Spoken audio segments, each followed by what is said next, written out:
Liberian people, Tuesday, October 10th is our elections day. The voting will start 8 a.m. in the morning and end 6 p.m. in the evening. Here are things you need to know about the voting process elections day. 1. Make sure you have your voting ID card and go to the first center where you register to vote on elections day. 2. When you reach at the voting center, show your voting ID card to the NEC staff and stand behind the last person on the line. Do not stand in front of others who are already in the line. 3. Only people with special needs like the physically challenged, old people, pregnant women, and young baby mothers will be taken to the front of the line to vote. 4. After a while, it will be your time to vote. Give your voter ID card to the NEC staff so that he or she can check if you should be at that center. The NEC staff will also show you your polling place or room. 5. When you enter the polling room or place, they will check for your name in the final registration room. 6. You will be given 3 ballot papers on election day. Red for presidential, blue for senatorial, and green for representative. 7. You must mark with a pen or thumbprint in a box in front of the photo of the candidate of your choice. There are 3 ways to mark your ballot papers: check mark, or an X, or with your thumbprint. Note, you must only mark one time on each ballot paper. 8. If you mark using thumbprint, you should wait a moment till the mark dries before folding the ballot papers. 9. You should fold each ballot paper separately and put the ballots in the rifle box. 10. Your choice as a voter is a secret and no one has the right to know. Please watch out for the following on elections day. 1. All registered voters are to vote only one time. It is a crime to attempt to vote twice or more. 2. Please avoid violence during the election. Violence is not good during election because elections come and go. We will have to live together to build Liberia after these elections. 3. Do not get involved in any campaign activities on elections day. If you see anyone campaigning, please report to the NEC. Vote Liberia. Work even after the process. So we just need an opportunity to do more for our people. We just need an opportunity to do more for our women, our sisters. We just need an opportunity to do more for the young people. I'm very much proud of myself. The agenda is to make sure that I'm hearing noise in the background, guys. Okay. Welcome to the closing argument. Today is Thursday. A couple of days to go for this election. So, Henry, can you come on? Henry, can you come on? A couple of days to go for this election. So for now, we actually going to be hearing from Liberian people today. We have a couple of guests coming on to contribute to the show. So at this moment, let me go over to Henry. Can you tell us, Henry, what's happening today in the city? How the mood like? It actually been good. It's been quite amazing. Most especially, you know that kind of a time of the day people are doing their conclusion. Most people are carrying on the conclusion of their campaigning process. Like for today, Clarence Moneyba did his launch. There's a feedback from you. Yes.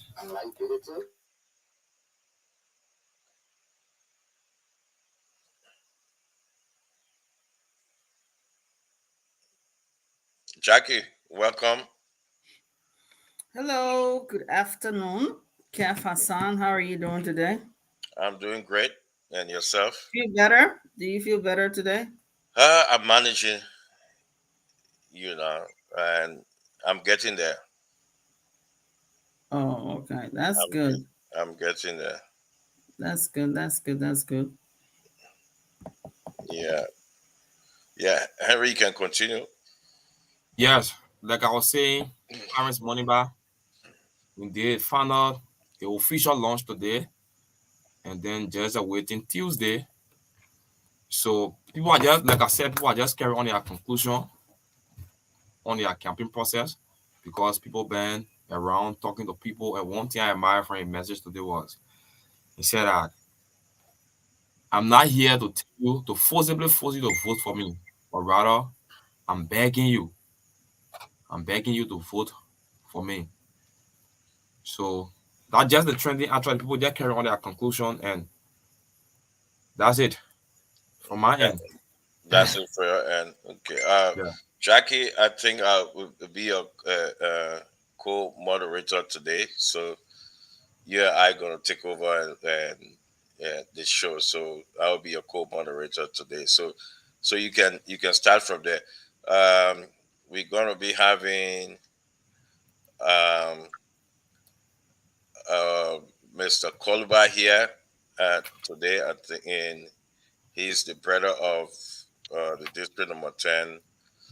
Um, the district number 10 lawmaker, Yeke Kolba. So he's gonna be joining us today and carry on this show. So, Jackie, it's over to you. Okay, to our viewers in Liberia and around the world, would like to welcome you to the closing argument today. So let me take a time to greet some of them. Titus Miller, Thompson Boss, Wayne Johnson, Phil Deconti Jones, Boyka Damudu, watching from Rhode Island, Abraham Fanny. Oh, asking if we're on YouTube. Well, Yes. we're on YouTube, but Abraham, we're no longer directly on KMTV. So, of course, we're directly on the closing argument. Carmen Gifla, Benedict Rennie, we'd like to welcome all of you to the closing argument. To our viewers around the world, welcome. And we are, 5 more days to election, which is next week, Tuesday, October 10th. Polls open at 8 o'clock. So make sure you're in line at 7 a.m. And polls close at 6 o'clock, but make sure you're in line by when? 5 p.m. Don't wait till the last minute so you can make sure your votes are counted. Roland, welcome. Henry, Jala, how are you doing today? Yes. Yeah, was I'm Thank good. you for Okay. having me. That's good. And who do we have with us today, Kev? You said I think it's as a guest panelist, who's coming on? uh, the, the district number 10 brother, and he will introduce himself. So you when it's time you can get to him. Okay.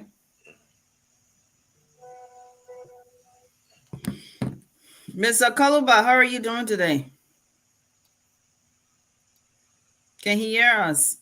Is he in Liberia? It seems Yeah, like he's frozen. in Liberia. Okay. You get oh god, it's internet. Okay, Roland. Since you here with us, the other guest panelists will be coming on pretty soon. Can you please give us some update on what's happening in the JMB camp? Kev, I don't know if you already provided an update with what's happening in The show your just started, closing so point. we can go from there. We just started the show. We can go from there. Okay. Yeah, yeah. Roland can go ahead. Roland, can you hear us? Okay, so again, so it's good to be on tonight. I think in the GMB camp we are very upbeat.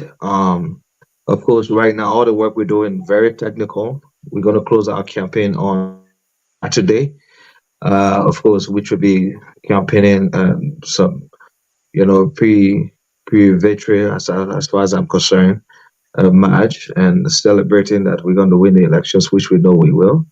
But now what we're doing, a lot of technical works. We've been doing a lot of work over the last 2, 3 days to make sure, our votes are protected. We have been doing some revision of the FRR, and we've been finding some discrepancy, which of course we will flag with NEC. If there's a need for us to go to the Supreme Court, which we are hoping to do, for the punching of the voter cards, which we think is very important. We are not doing a biometric voting. We did what they call biometric registration. I don't think it was useful because if you were not using the biometric registration process to lead to biometric voting, then there was no need for us to even do that. So it was just a waste of money, as far as I know. We should have not done that because if you do the biometric registration, then we should have done biometric voting. We'll be doing manual voting. And once we're doing manual voting, it makes sense to punch the cards. We've already identified some duplicates. Still yet on the voter roll, there's double names there. And we know that those people who have double names on the voter roll, the intent is to vote twice. So the way to stop them from voting twice is to make sure we punch the cards. That's what has happened over the last elections. In 1997, I worked with the National Election Commission. We punched cards. In 2005, we punched the cards. 2011, we did that. 2017, we did that. 2023, we should do that. There's no this thing about there's biometrics, so there's a code. No, even if we go to the next election in 6 years, it's going to be fully biometric. We cannot use those cards. Those cards will not be useful. They're not going to be useful to the election. So I don't know why NEC has changed. They shift the goalposts, changed the rules, and we think it's sinister if they do that. If they insist that they're not going to punch the card, there's a plan. But we have plan for that because we know exactly what we're doing. We review the FRR, all the places we see discrepancy and issues that can lead to fraud. We point it out to our who watchers. They're going to make sure they have the FIR with them, and it's not going to be ordinary. It's not going to be easy to just do something crazy. We hope they don't, but they need to punch the cards. We have to go through the courts if we can. So that's where we are. Said everything is standing cold, but there's been this preparation for a pre-visual match on a Saturday. Barker Jaliba and the team has been leading a group of young people along the streets of Monrovia, just happing up, the anxiety for Saturday. And I think Saturday is going to be again another day that Liberians will realize that GMB is the guy and he's going to be elected. So we are upbeat and we are here. Let's go through the show. Thanks for having me again. Okay. Well, Thank you so much, Roland. say it again. No, I said thank you, Roland, for that update. Kev, update Yeah. on your end.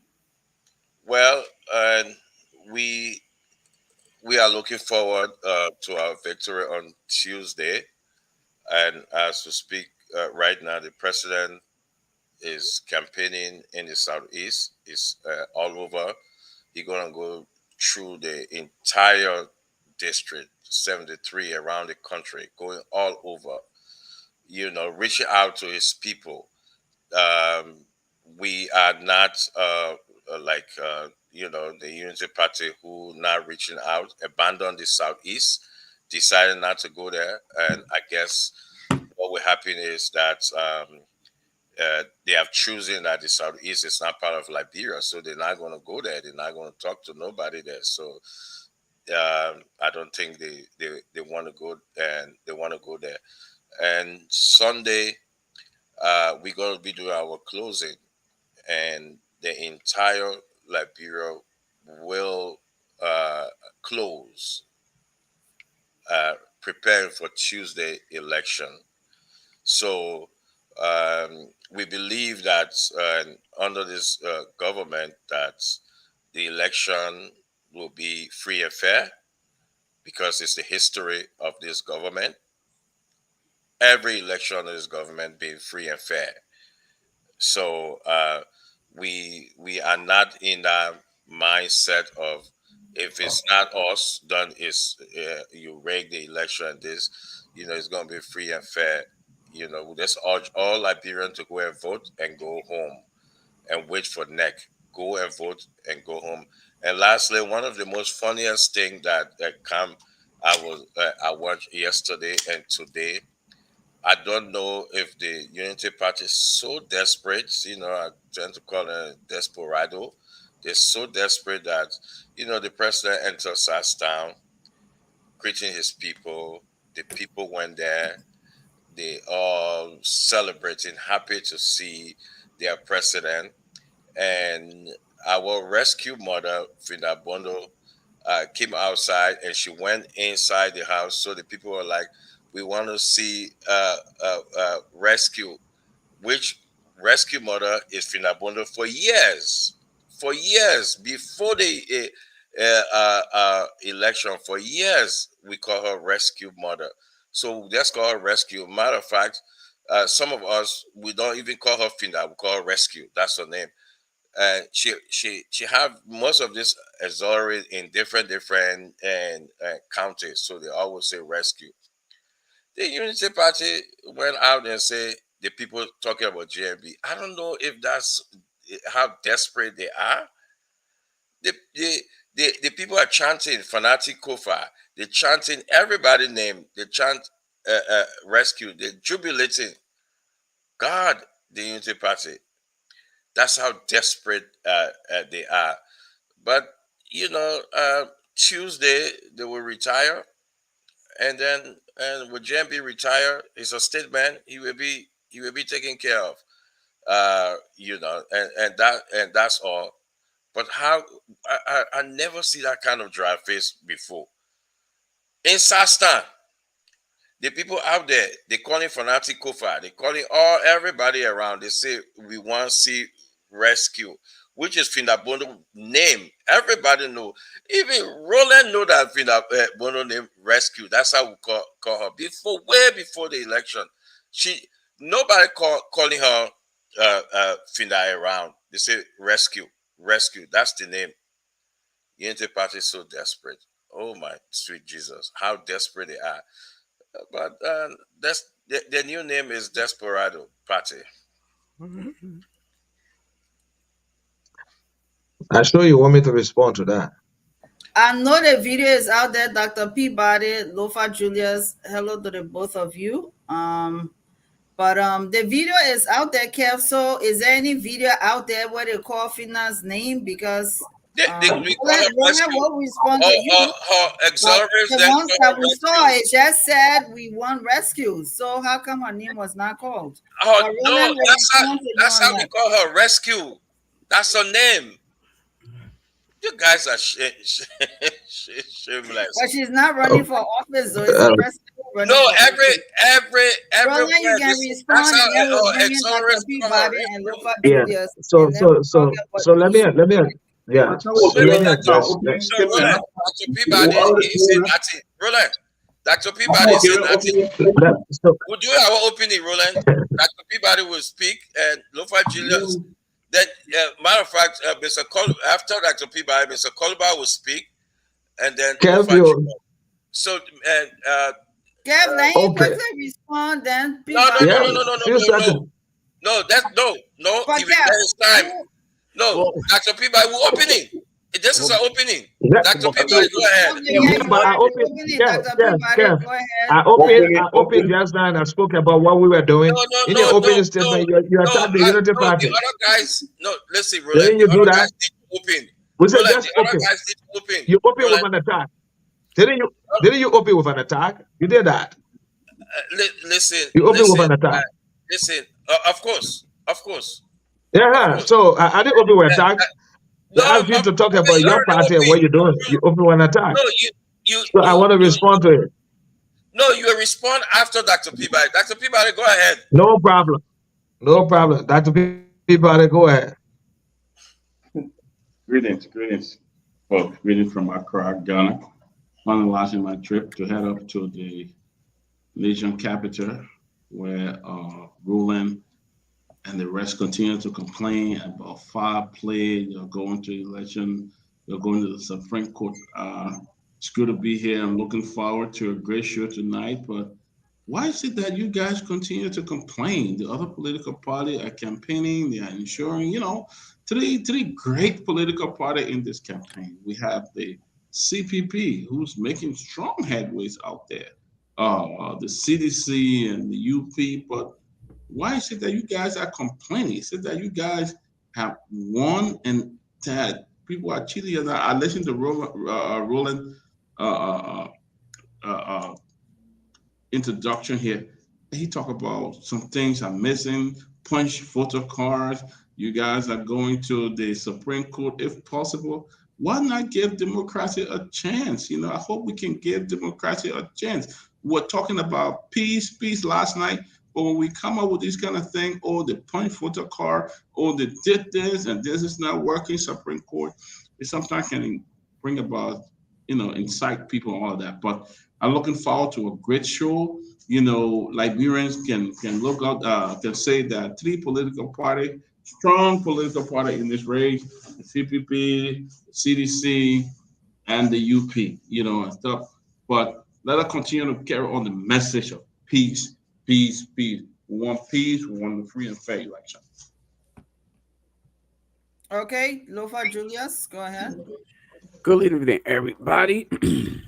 Good to be back on here. As always, wonderful. We got what about 5 more days? Yeah, definitely 5 more days, and Liberians will call the shots as to where they want to head at and who they would like to see controlling the affairs of the state. Something we are all excited about. But before we get into today's conversation, I just want us to all remember Liberia is our common denominator. Regardless of where you may find yourself geographically today, we are all sitting here tonight because of Liberia, because of the love that we have for Liberia. So let us keep that in mind and hopefully continue to preach the message of peace. And hopefully we can also take into consideration the idea that we must be patriots. We are Liberians first.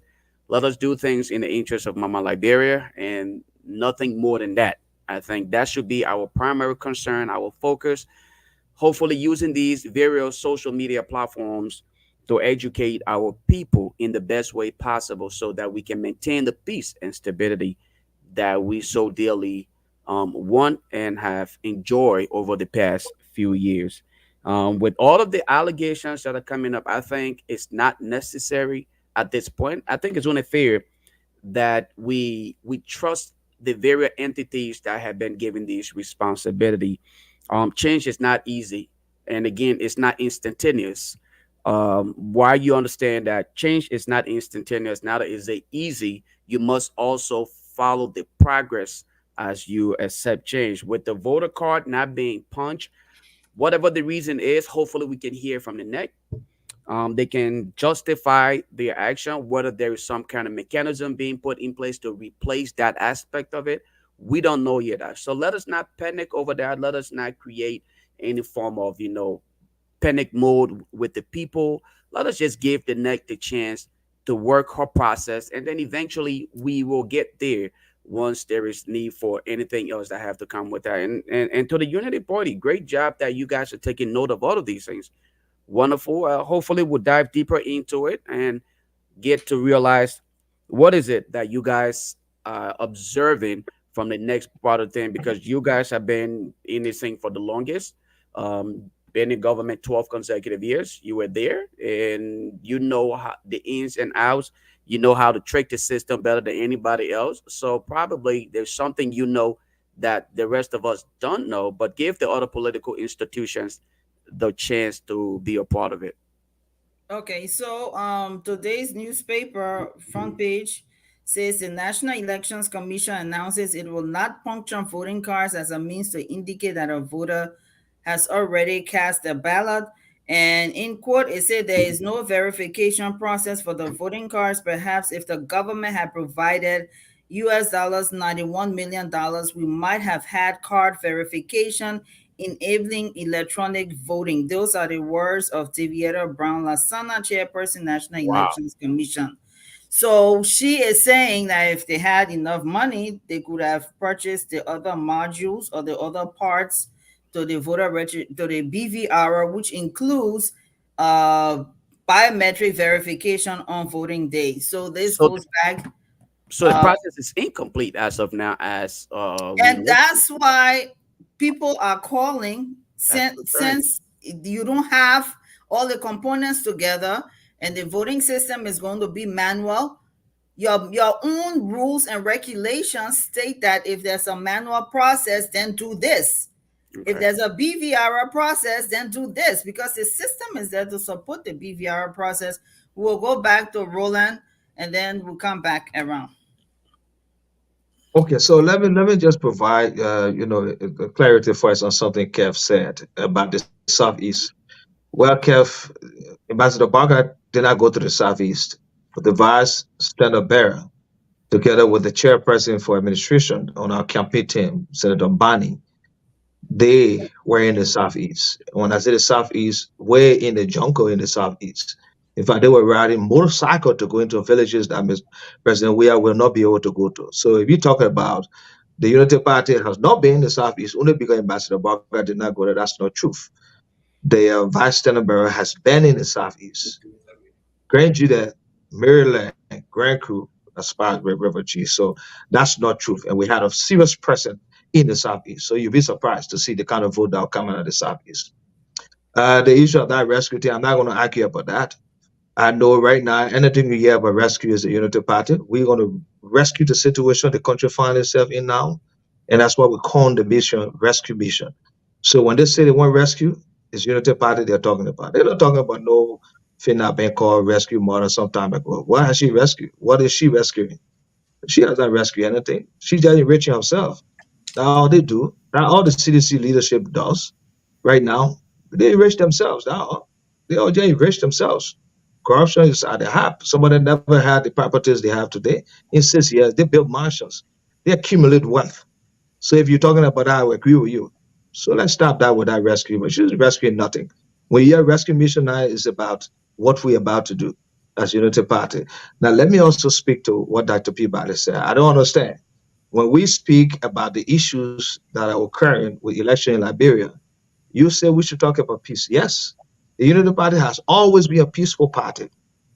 Always been a peaceful party. The CDC over the last years that have been very, very violent. Let's go back in 2011.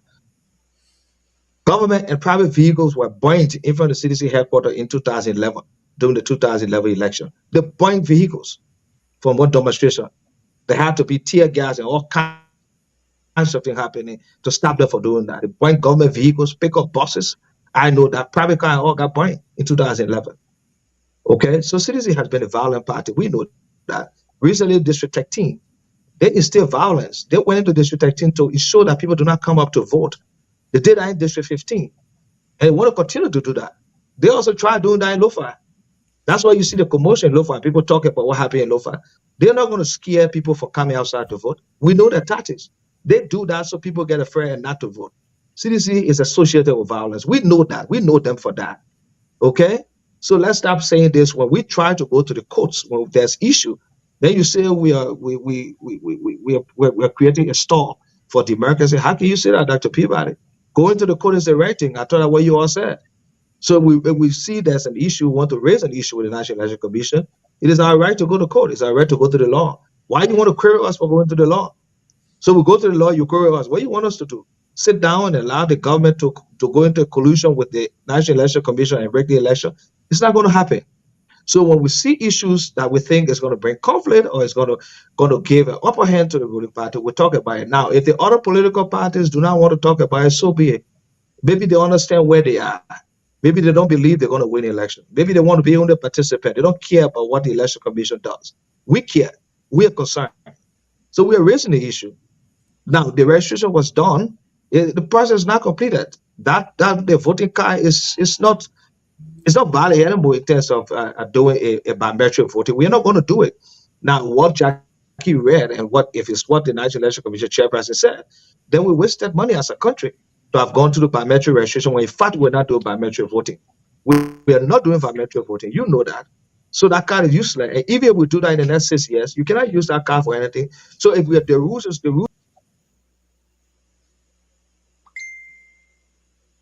are very clear on manner of voting. Push the cards. Those cards are not going to be used for identity. We have national identity. We have national identity as the ID card. We have it. We have driver license. We have passport. So we have 3 other identities that are valid. So nobody should say, oh, when you punch it, it's going to spoil. No, you can still punch it. There's places you can punch the card. Punching the card will prevent anybody from voting twice. We know there were duplication. Even the deduplication process was not completed because we are reviewing the FRR. I'm a part of that. And we're seeing that they're duplicates. Centers have been duplicated in different counties, and we'll publish that. We'll complete that by tomorrow. We'll start to publish that all over, all on Facebook, everywhere. In papers, we'll do it. So the public can see that the election commission has some issue. Maybe it's intentional or maybe it's an oversight. So if they don't correct it now, we have the FRR and we're going to make sure we raise that with our pool washers so they look out for it. So if we're doing the right thing, then you don't query us. You don't query us for going to court. You'd say for going to court, is that going to stop the electoral process? Is that anti-democratic? Is that what it is? Let's stop that. If you're in a political party, you're associated with a political party, and you do not want to talk about the issues, don't talk about it. If Unity Party want to pick up the issue with the courts, that's where to go. The court system is a part of our democracy. So don't shut us down. We're not going to allow you to shut us down. We'll go to the courts when necessary. If your party that you support see nothing about election, if you think everything is fair, then keep quiet and let us do what we do. But we are Okay. doing it because we want a free, fair, and transparent election. Thank you. Okay. So, yes, a question that I have, and you, the only person on the ground here on the show, Roland. How is it that with a BVR, just for the public understanding, your biometrics is unique to you and only you. Your thumbprints is unique Exactly. to only you and nobody else. So how come during the voter registration process, we have duplicates? Because if the system was on live, and if I leave from William V.S. Sutherland High School to register and go to maybe J.J. Roberts or some Kakata High School, the system should be able to catch me if I do that. So is there any way to explain? Because I know other political parties met with NEC over these past several months. And Can I respond before Roland? Because he mentioned. No. Each Okay, time Jackie. they explain the process to all the political stakeholders. So is there a way to explain why we have duplicates?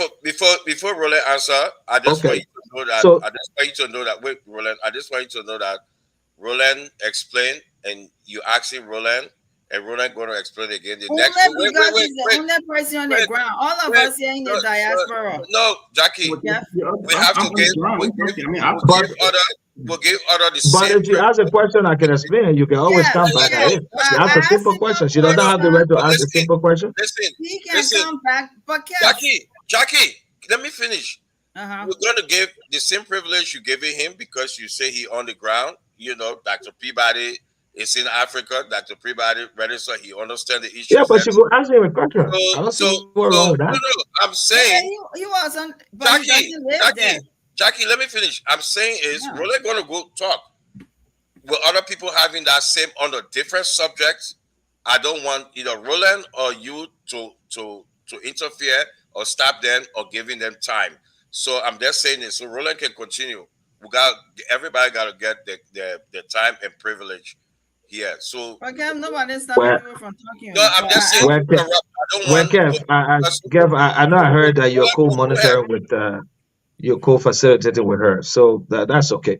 But she asked a simple question. Now, what I know, the way the process was done, it was manually done. It was not an interconnection system to say registration process as it was automatically taking place. It was taking place automatically. It was feeding into the system. So if somebody left from one center to another center and went to register and had to use the thumb, automatically the system picks that up. No, they were manually gathering the data and then dumping into the system at NEC. When they dumped that into the system at NEC, then the system was able to pick it up. So it was not a system that was connected all together. It was not kind of interconnected. So registration process could have taken place and one person could register 3 or 4 times like they did. And then when all of the data is dumped into the system at the National Election Commission, which is biometric at that level, then they will pick it up. And that's how they realized to do the deduplication, the duplication process, and had to do deduplication. Okay, so it was after the registration process when they dumped all the data in there. Then, of course, the clashes started to take place. 2 thumbs started to come together, 1 person, 3 times, 4 times, and they identified that and realized that. And what we thought that they would have done a complete deduplication of 27,000 persons, according to the National Election Commission. They said that they even had the capacity to identify the facial also that talked about age. I think almost 600 persons. Okay, but it's not like that the system were interconnected. So people could do it 2, 3 times. That was happening, Jackie. That's exactly what happened. So the whole process, like I said, was a waste of our money, was a waste of the country money. There was no need to do that because if we did not have the money to complete the process, because by now we should be voting and go to the voting centers and use our thumb. Once you put your thumb there, it recognizes you that this is the person and your information come out and then you can cast your ballot. But it's not going to happen. So the reason for collecting all that data, it doesn't make sense. If we have to do a biometric, we almost have to do the whole thing over. So it was a waste of money. I don't know why it was introduced. But anyway, this is where we are. And I hope it can be, used to help our system now, especially we're talking about the voting being manual. We hope that they can go ahead and do the punches of the cards. That's what we are insisting because you could still have people in the system that got their names 2, 3 places and can still go ahead and vote because voting time is not going to be connected the same way. So you can vote 2 or 3 times if your name remain in the system at 2 or 3 different polling centers. Okay. Peabody. All right, Dr. Peabody. And then Robert You know, hasn't spoken, so Yeah, after Peabody, Robert yeah. will. I just wanted to respond to Roland. He said that calling them out for doing the right thing. Look, let me go back to something. When it comes to engaging the CDC about corruption, I believe there's only one party in this race that can do it, and that's the CPP. Reason being that they don't have any record of corruption. But when you come to engaging the CDC and talk about how they corrupt, they pocket money. Look, there's a long list of folks who work within the Union Party government in the last 12 years that pocket money, that build luxurious homes in Liberia, that had thousands and thousands of millions of dollars under their leadership that went missing. So I don't think it represents anything here when you talk about corruption or the CDC pocket money. I think the only party in this race that folk will look up to engage the current government corruption is the CPP. Secondly, I was only saying that how come you guys are the only one? The other political party in the race, there are a lot of other political parties. Dr. Moneybar, Party Lanu, Gonglo, and all of that. Why aren't they crying the kind of foul that you guys crying? You guys have gone about, you have made threatening statements, the country will fall apart, and all kinds of stuff. Even folks went as far as saying that they would drag the president off the street and all of that. You guys are the only one crying. How come? Do you think the other political parties like the ANC, LANU, or the other party know exactly what is going on? But you guys are the only one, and it showed like an entitlement. Or we should win this, and this is what's happening. And I think the message here should be a message of peace for Liberia, peaceful election. But when you guys start to cry foul that have never taken place on the football field, then there is a problem here. There is a disconnect here. There is an issue here of prompting up some kind of violence and stuff like that. You guys have a political party. Every time we hear, oh, this one didn't happen, or they didn't point for the car, or all those things. Why aren't the other political parties saying that? Look, Dr. Peabody, let me say this. Today, the FRR is in the hands of political parties because we went to the Supreme Court. It would have been delayed. It was given to the parties last Friday. That gave us latitude to do some analysis on it. That's why I say if the other parties are not interested in doing analysis on the FRR, so be it. They know what they're doing. But we are concerned about, the whole elections. So we went to the Supreme Court. And today, all the parties now have the FRR in time. Otherwise, maybe we'll still be talking about the FRR now, and which would be a disaster for the parties not to get the voter roll and go into the polling centers without the voter roll. You see what we're talking about? But we cried foul. The foul you're talking about, we cried the foul. And we went to the court, and all the parties benefited from that. that FRI was given last Friday to the political parties. So I don't know what you guys are talking about. Yes, we cry foul. When we see foul, we cry foul. That's what we do. That's what you should do. We're not going to wait and allow something to happen that could plunge the country into crisis, like you were saying. We should talk about peace. Of course, yes, we are a peaceful party. We're talking about peace. We want peace. That's why we're crying the fire now. That's why we're raising the red flag now. And so you want to beat on us for raising the red flag? You can't be serious. You got to be joking about doing that. Now, yeah, you also talk about, people talking about dragging the president in the street. No, I'm the chairperson for program policy for the Unity Party. I'm the deputy spokesperson for the party. There's no official statement from the party talking about having the president dragging the street. So the party have never said that. The party have never spoke to say that. In fact, when Ambassador Barker spoke, he never spoke about war. He mentioned nothing about crisis. In fact, he provided clarity. We all provided clarity. He came back and provided clarity on what he said. He never a person that been involved in violence in this country. He lived all his life during the crisis. He stayed here. He didn't even leave Liberia. He was never associated with any war faction, any war, for the matter of fact. He's a peaceful person. So if we are raising issues now as a party and we are going through the channel required, we wrote the National Election Commission and answered the question, why are you Roland, not going to 20 punch us? seconds, Roland. Okay, I'm not saying that. So let's not that's what I'm saying. You can't be beating on us for doing the right thing. We're going to court, we're raising the issues, we are going to court. And then you still want to beat on us? So what you want us to do? Sit down and say nothing? We're going to speak about the ills as we go along to the election. We want a peaceful election, yes. We want the country to remain stable, yes. But the government and the National Election Commission overall, has the greater responsibility, and we hope they uphold that. Simple, simple. Okay. Okay, Robert. Thank you, thank you, thank you. It's great to be on again. Um, I just want to start by where we left off yesterday, which is at the end of the day, the expectation is that we conduct ourselves like civilized people. We conduct ourselves peacefully, and that every Liberian who has registered to be a participant in these elections are accorded um, what he or she needs to go and cast their respective ballots for their respective candidates.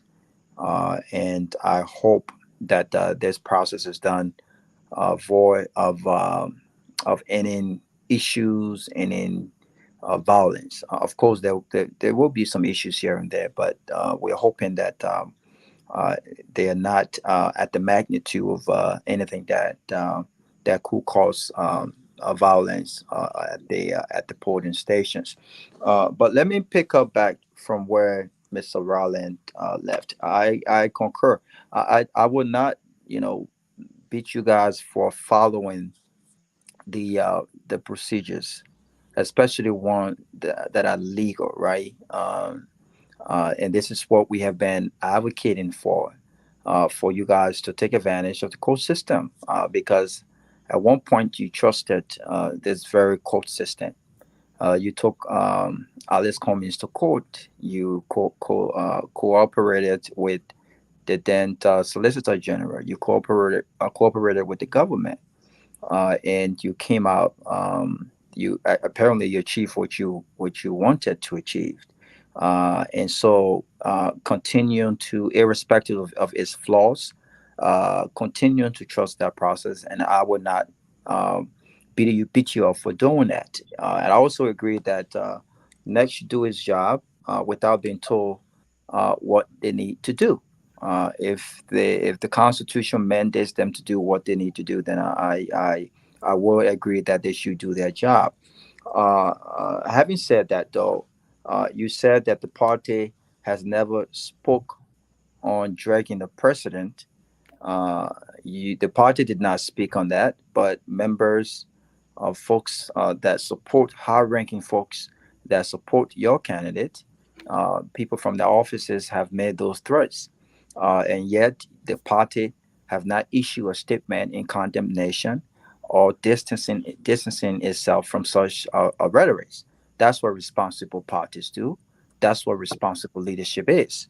When a comment is made that does not reflect your vision, that does not reflect the way you will like your partisans to conduct themselves or what you stand for, then you issue a statement in condemning that rhetoric, and cautioning your supporters to thrill wisely. You said that Joseph Walker never spoke about violence, but has Joseph Walker condemned rhetorics that have been in that light? Prince Johnson is a key voice in our democracy, even though he shouldn't, and he made some threatening statements. Joseph Walker has not come up to condemn that on the campaign trail. The party have not released any official statement. You, Roland, you have not even on this platform said, "Look, I condemn such a statement because it does not reflect who we are. It does not reflect our candidate."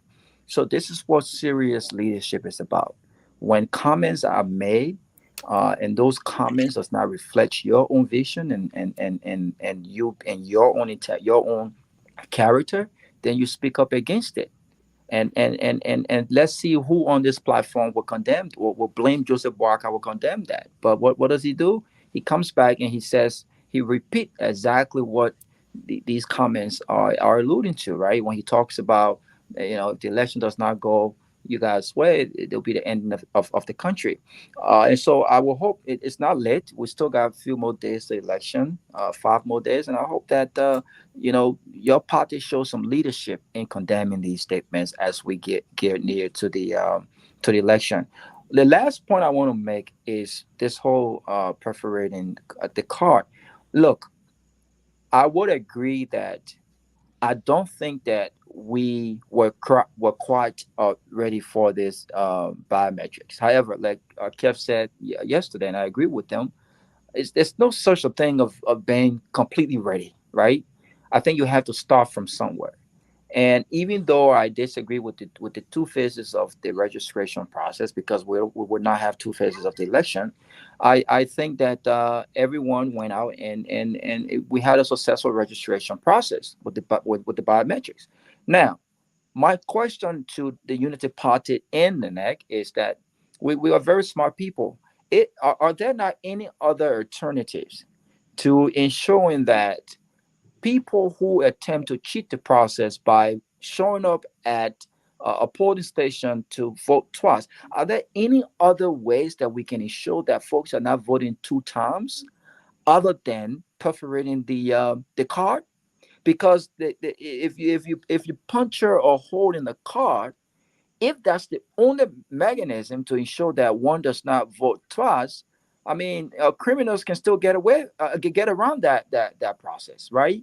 Even in this country where biometrics is used to the T, each state have mechanism in place to ensure that people who are voting absentee and show up to the polling station to vote in person are given the opportunity to use an alternative measure to vote. Yet and still, if the system shows that they have voted twice, the first record will be accounted for. So again, I think that we should start looking, and Roland, maybe this is a thought process for you. Let's look at other alternatives. Are we saying that if we punch or pierce a hole in these cars, that this is the only way you guys will be satisfied, or would it fit this whole thing about people trying to beat the system? I don't think so. There are alternatives out there, and I think that your party, in collaboration with NEC, you guys should work to see how we can come out with other alternative other than piercing holes in these cars. And I'm sure that there are plenty of alternatives out there. Thank you. Okay, I think we can go to Lamin now. Yeah, thank you very much. I would like to address a few things. Kev, it's not only Mr. Weir that is in the Southeast. Councilor Gongo is there. He's been in the Grand Jide area for a few days, and this is not his first visit to that area. Interestingly, he went by road, unlike the other people who went through Cote d'Ivoire, but he went by road. And he doesn't have any accusation of being airlifted by helicopter also. So he's braved the bad roads and he's in there. he's making a case to the people in the Southeast, like he's done all over this country. That's one. Two, Roland made it seem like it was only the Unity Party that went to the Supreme Court. I was one of the lawyers at the Supreme Court, and I'm not a Unity Party lawyer. So, I mean, you got to be fair to the public to let the public know that the fight to get a FRR wasn't only a Unity Party fight. I was in the Human Justice Office along with your people when the NEC agreed to give the first batch of counties on Friday. And they provided those 14 on Friday, and they said they were going to provide Monserrado County on Tuesday, and they did. So it's not just a Unity Party issue. We're all interested in how this process turns out. So let's be fair to it.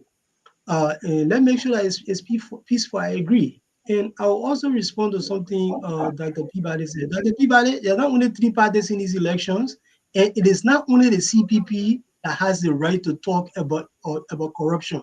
The only person who's been very strong about corruption issue in his whole elections running for president is Councilor Bonglo.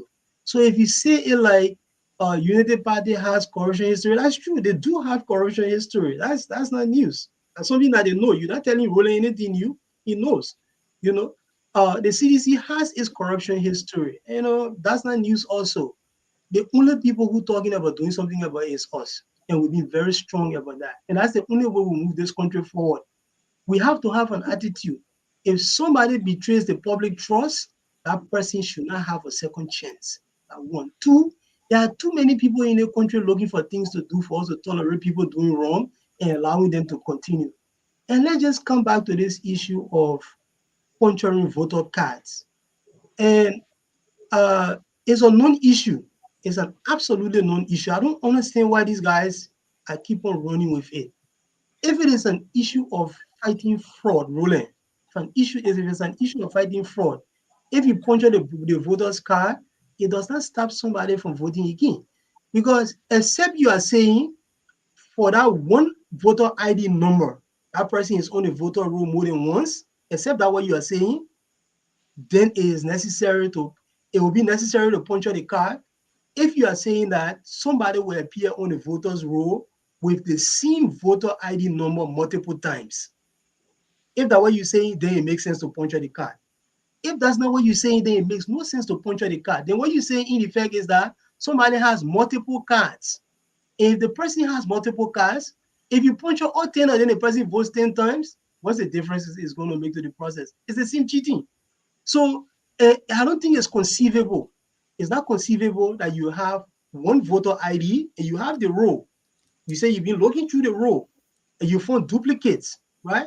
It's not conceivable that you have one voter ID that will be in multiple places. When we were at the Supreme Court the last time, the NEC commissioner that came on a Friday, he said when they were cleaning up the voter roll, they came across one person who not voted. The person had registered 20 times, 20 different times. The person had registered, and they removed the person from the other 19 and kept them on one of the at one of the voting sites, registration sites. And then the Chamber of Justice said to him that person is a criminal. The person shouldn't even be on the voters roll. And that's the attitude that we have to these things. If somebody tries defrauding the system, the election law is clear. When you try defrauding the electoral system by doing multiple voting or by doing multiple registration, that's a crime. We have to hold people to it. The Elections Commission should not, and that's the thing we all should be talking about. They shouldn't be talking about removing people and keeping them on the voters roll in one place. They should remove the people from the voter roll, period, and they should be sorted out and they should be prosecuted. That should be our attitude towards it. Then for us to be here crying about things that are not really logical, absolutely not logical. For someone to vote more than one time, or for someone to vote more than one time on one voter card, that person must be represented on the voter roll multiple times with that same voter ID number. I don't think that's what you're trying to say. So let's stop chasing the red herring. Let's try stop chasing the red herring. Let's focus on the more substantive things. And the most substantive things is that we have a few more days to elections. The Liberian people need to realize that they have to reject you and they have to reject the CDC. That's the only way we're going to have peace in this country. Since both of you people are beating war drums, the Liberian people have to realize that there are 18 other political parties, 18 other presidential candidates, in fact, that have presented an alternative. If we do not want to rewind our country back to the state of warfare and chaos, the best thing for the majority of people out there to do is to reject you people. That's the best Okay, alternative. okay, Both of Lamin. you. Okay, Lamin. I want to introduce a topic that happened today, interview that happened today, and I want everybody to take this very But seriously. Lofa have not spoken though. Lofa spoke already. And I need to Yeah, speak to the issue with the voter yeah, registration, and Well, then we yeah, can move yeah, on to that, Kev, because the rest yeah. of the people have not spoken, and No, I have not Lofa. spoken to it. I didn't hear Lofa speak. Did you speak, Lofa? that was the intro. I don't know if you guys are still doing your intro. No, I Yeah, didn't hear Lofa. I hear Oh, Lofa okay, speak. okay. Go ahead, Lofa. Go ahead, go and ahead, I need Lofa. to speak to the voter registration too. Okay, after Lofa, you speak to that because I need to introduce that topic next. But go ahead, Lofa. Okay. Well, again, thanks, Dr. Peabody, I for need to respond. thanks for looking out, Dr. Peabody. Appreciate it. Let you know a lot of things about this voter registration, the process, the concerns about cheating and everything else that is being discussed. I think this is more like it's starting to sound very redundant, to be honest with you. Why it is true that we should discuss these things and make sure that the NEC is doing her part, which of course every political party should be a part of the entire process, as far as making sure that there isn't any form of rigging of the election and so forth. But what I'm more concerned about here is the speculation, though. The fact that one political party is assuming that because NEC would not pierce a hole in the cards, that will actually, by default, have people to participate in fraudulent activities. I think the best thing that we need to do, and I mentioned this yesterday, and that's part of the reason why I'm saying it's starting to sound redundant, because again, you can sit with the NEC. Every political party should sit and let them be walk through the entire process. So that way you can pose the various questions. Yes, it is true that you find yourself in court. That's great, great process. But again, until they can explain to you that, hey, these are the mechanisms we have put in place, or we just don't have one. We don't have one to prevent multiple voting attempts, and we don't have any rules set up to prosecute anybody who may attempt to vote twice. We don't have all of these things put into place. Then I think until then, I don't know what you're really concerned about, because at the end of the day, you can run back to the NEC and NEC say, okay, well, we have these things put in place. These are the mechanisms that we have put in place, and these are the things that we're going to do. What are you going to say? Come back and say, okay, well, then let it happen. I think again, we should allow the process to play itself out. Unity Party was there for 12 years. All right. Had Unity Party done due diligence, okay, had Unity Party done due diligence, we probably would not have been here for 12 consecutive years. Okay. You had 2 terms. I think you should have instituted a system that could have been built upon. Unfortunately, you didn't do that.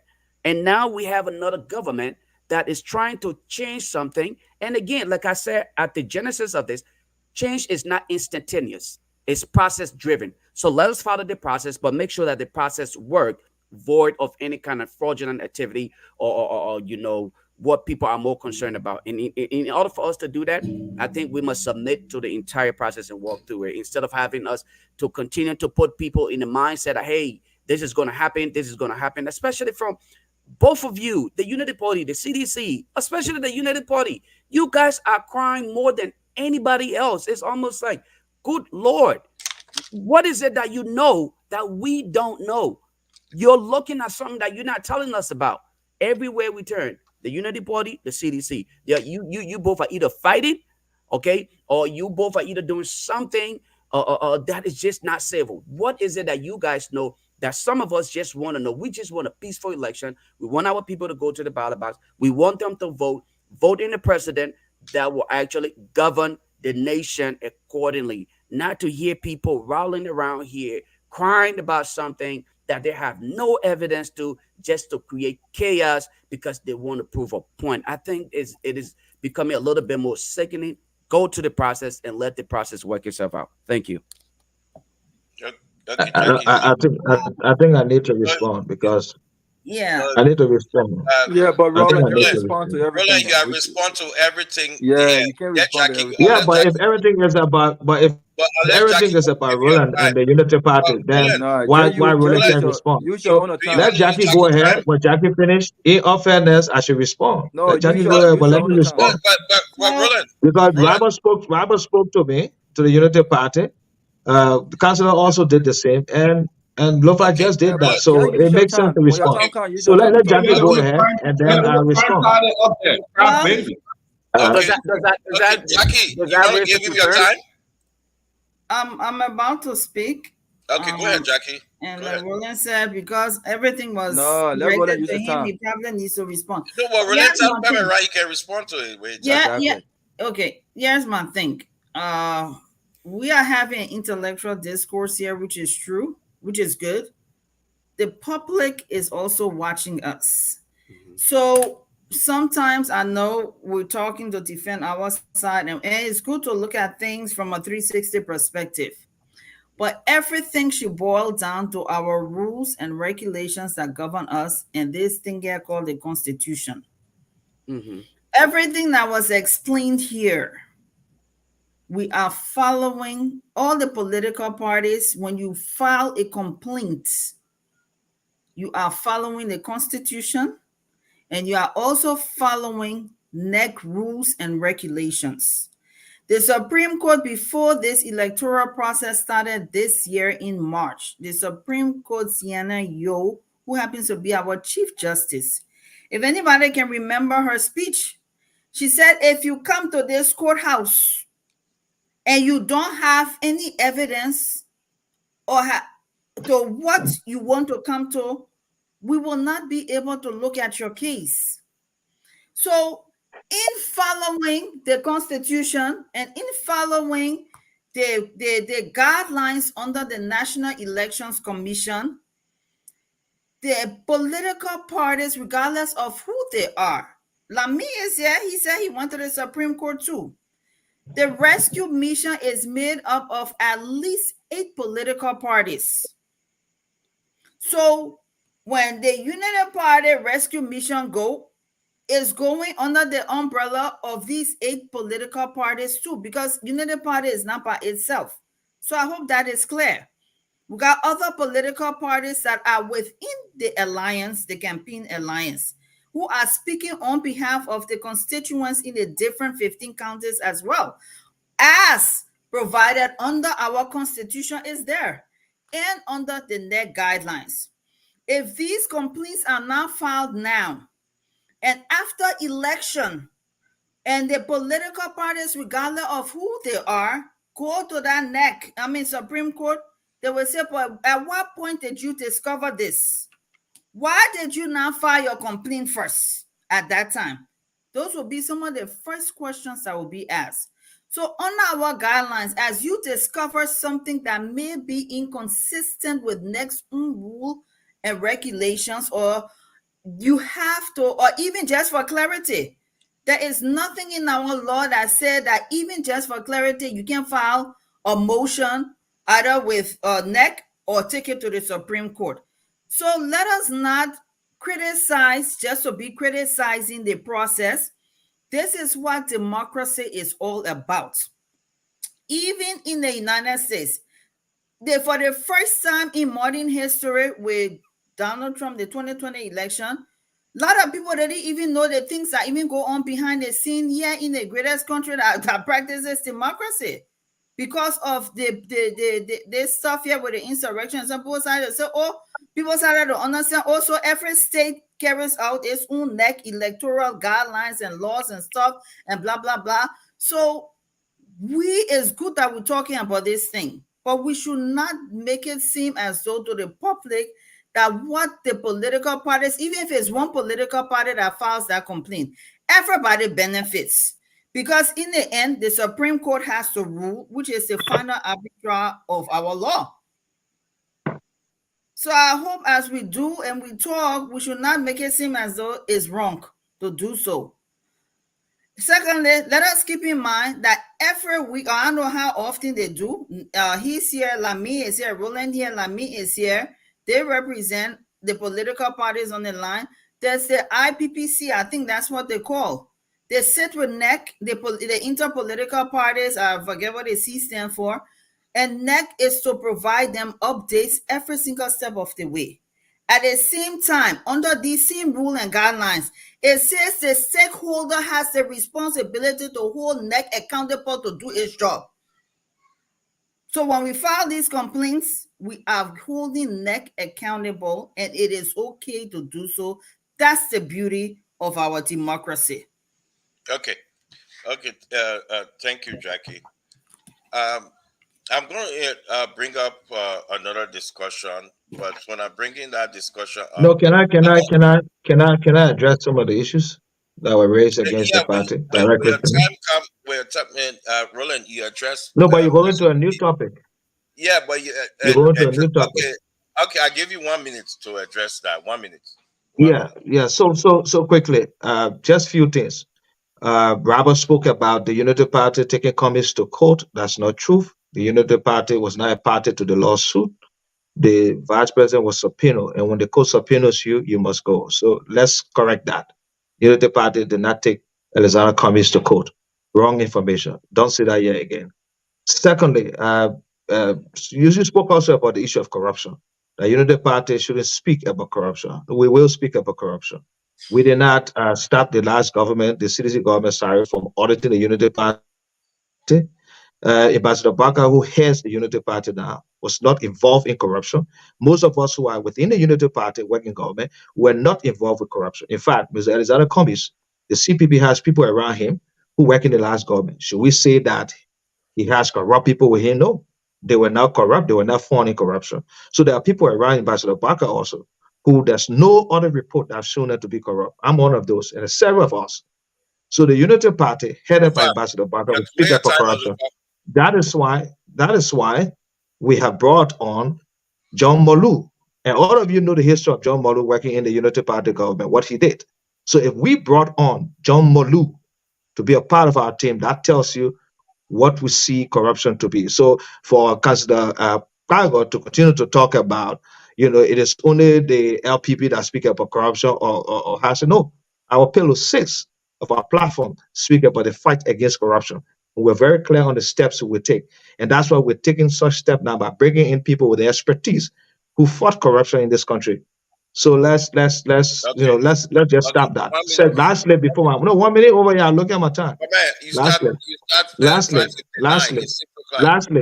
Jackie has spoken about that. And please just leave us alone. We'll proceed with the step. We went to a meeting with the National Election Commission. We raised the issue to ask them why they don't want to punch the card. They did not say anything substantial. We wrote a letter to them. Over the last 4 days, they have not replied to the letter.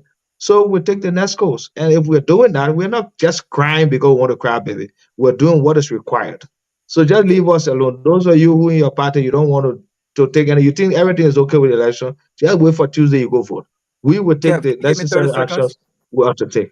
Kev, give me 30 seconds, please. Okay, 30 seconds. Go ahead. 30 seconds. Roland, Unity Party and the ALP left the CPP, right?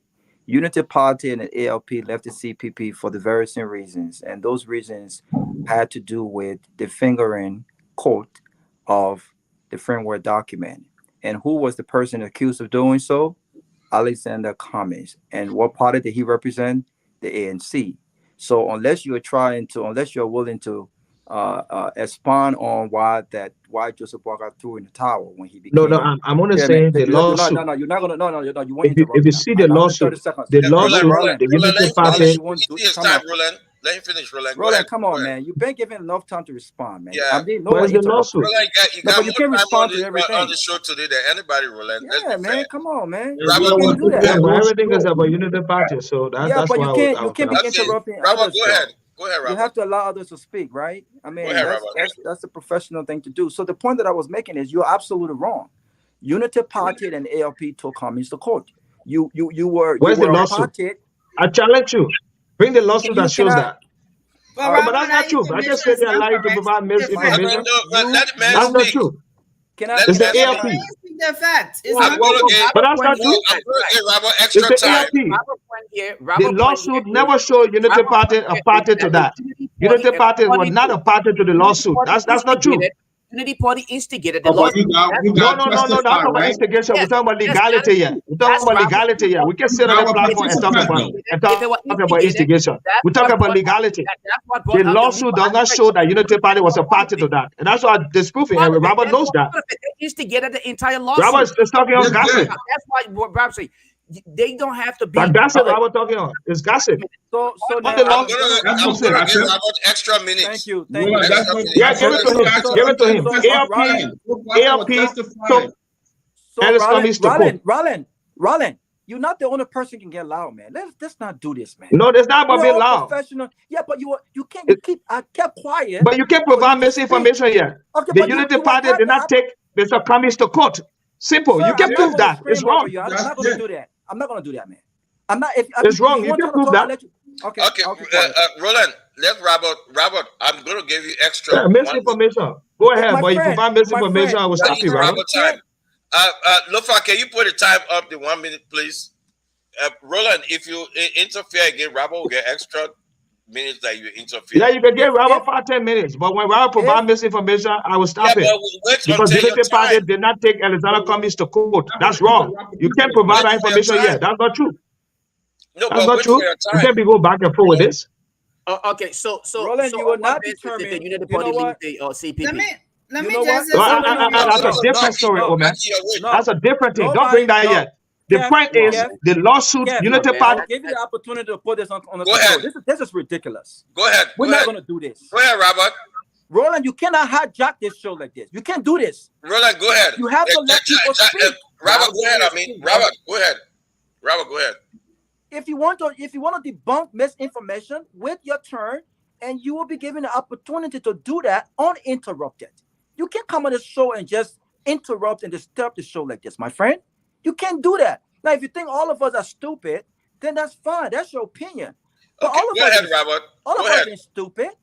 Before the ALP and the Unity Party left the CPP, there were issues with regards to the altering of the framework work document. I'm not going to indulge in all of that, right?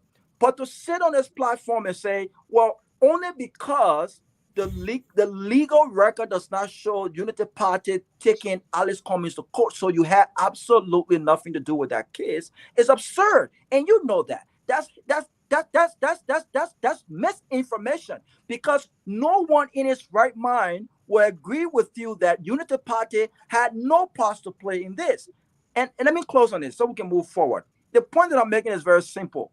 This Unity Party and Joseph Boakai took Cummings to court.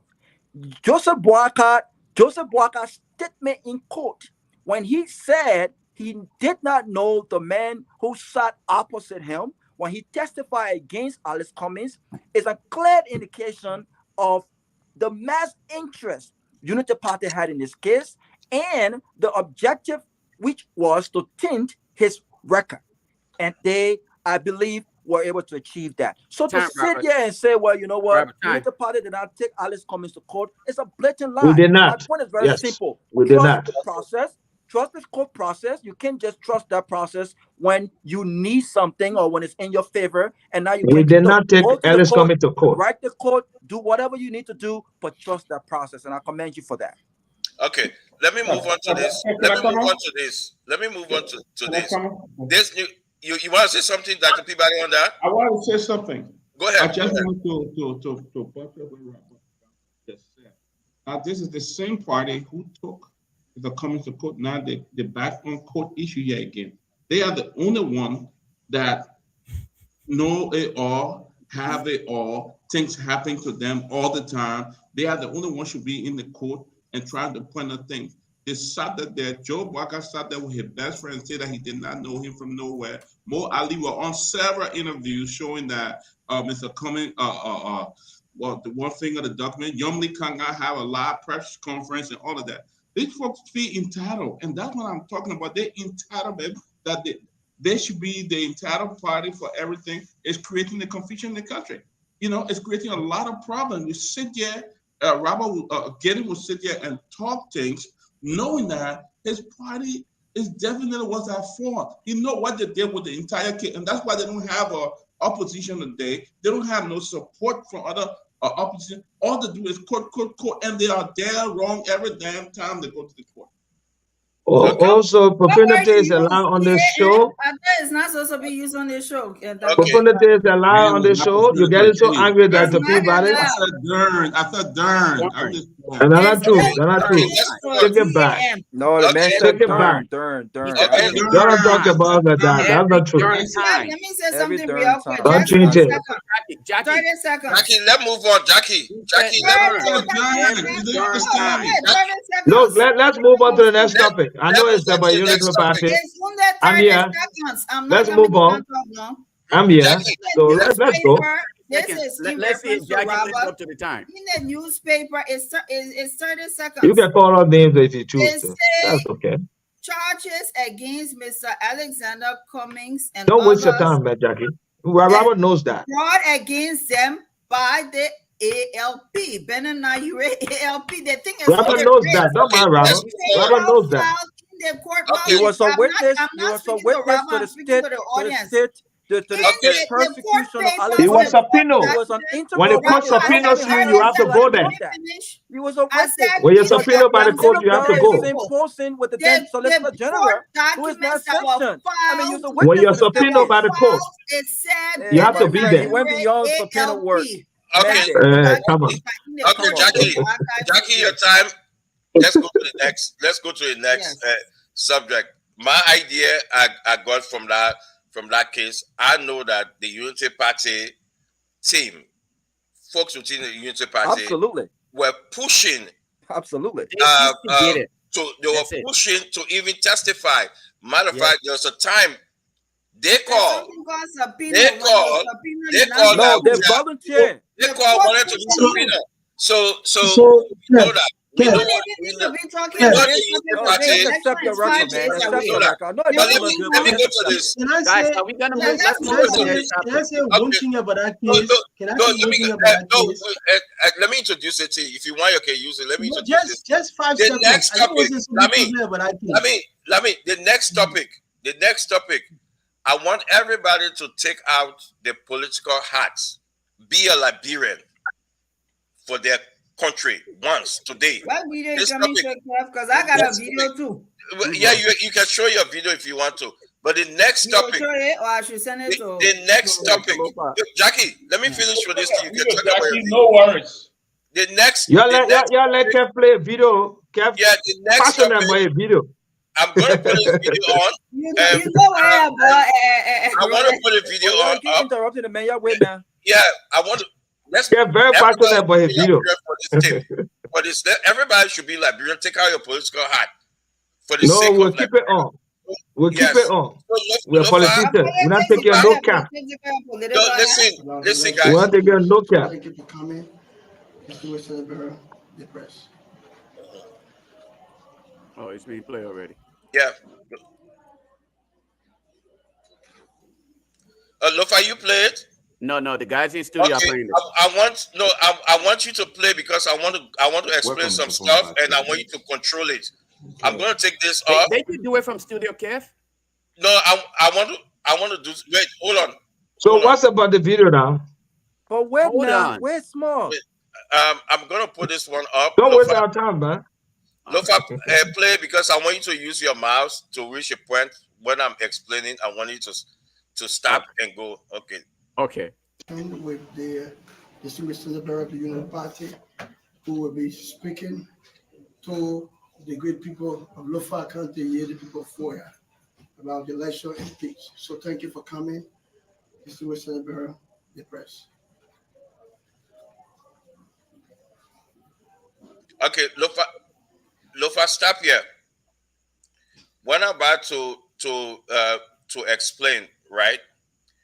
Okay, I'm not in the position to diagnose anybody, but when you see a symptom of something, you try to call it.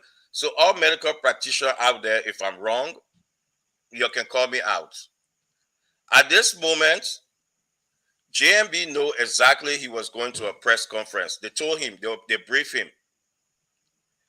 So he was at this press conference. So stop it to this point. So he would let's stop it here. They brief him. So it's not like something he's surprised about. So at this moment, we want to know whether he alert or and oriented times 3 or 4. Meaning that you listen. Person, place, time, and event. Person, meaning that you know yourself. Time, you know what time it is around. Place, you know where you are. And event. So we are looking at a symptom of dementia right now. He was brief. At this moment, he doesn't know what event.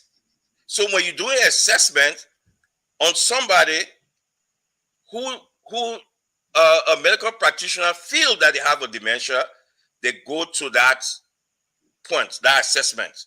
So I want you to play the tape right now and see whether he know what event.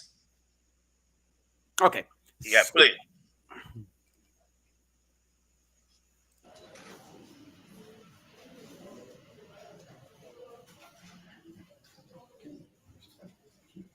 Welcome, Mr. Okay, pause it right there. He doesn't know the event. He doesn't know. He looking. One of the journalists say, welcome. Then you will see him asking. And they explain to him. After he was briefed that he going for interview, and he sat there and he watching the journalist. So at this moment, he forget, he black out. He don't know what's happening. He doesn't know the event. He gone. So play it, and let's see what it's saying to him. Former Vice President. Thank you. I'm not even supposed to. Yeah.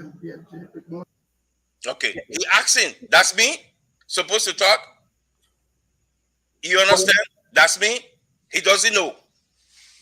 He don't realize. After he was briefed, he don't realize. So we're going to proceed now. He doesn't know. It's me. So play it. You're going to see they explain. That's what we call the George Global moment. Play it and see.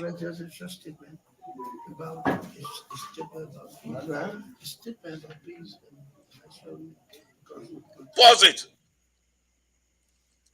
They explain to him now. They're telling him what to say at this moment because he black out. It's an early stage of dementia where you're going to where they're saying. So he's saying now that he at the beginning they brief him. They know everything. As soon as he get in the chair, he was gone, blackout. He doesn't remember himself. He doesn't remember the place. He doesn't remember the event. He does nothing. He's not remembering the event. They have to brief him. Consistent with aging. When you are a certain age, certain thing kind of degenerates. Cognitive ability kicking. Play the tape.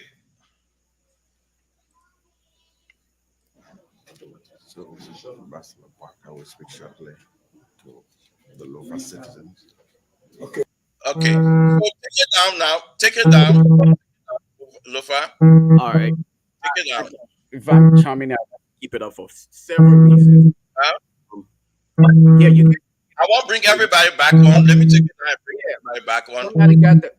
Somebody got the phone buzzing on the decks. Yeah, let me take it down and bring everybody back. Let me remove it. Okay. The reason I'm bringing this thing, I went step by step. I say everybody should take out the political hats. If you want to keep it, I know you want to swing. But Well, I'm going to keep it on. I can tell you that for sure. I want every medical practitioner out there to debunk what I'm saying. If you have a little idea, debunk what I'm saying. You can actually see that he doesn't know the event. He don't know. After he was briefed that he was going to go for press conference, I keep going back that he was briefed because I don't want somebody to say, oh, maybe people that appear on him. No. He was briefed for a conference. You understand? So he went there and he sat there. He was gone.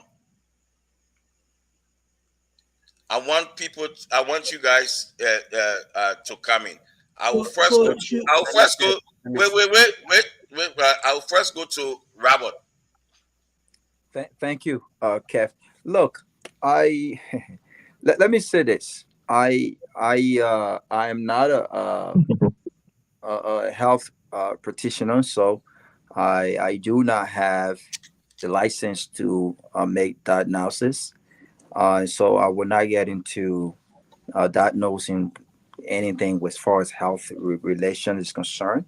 But I think that just from looking at the clip and the breakdown, and I watch, I think that this is a public relation burst up.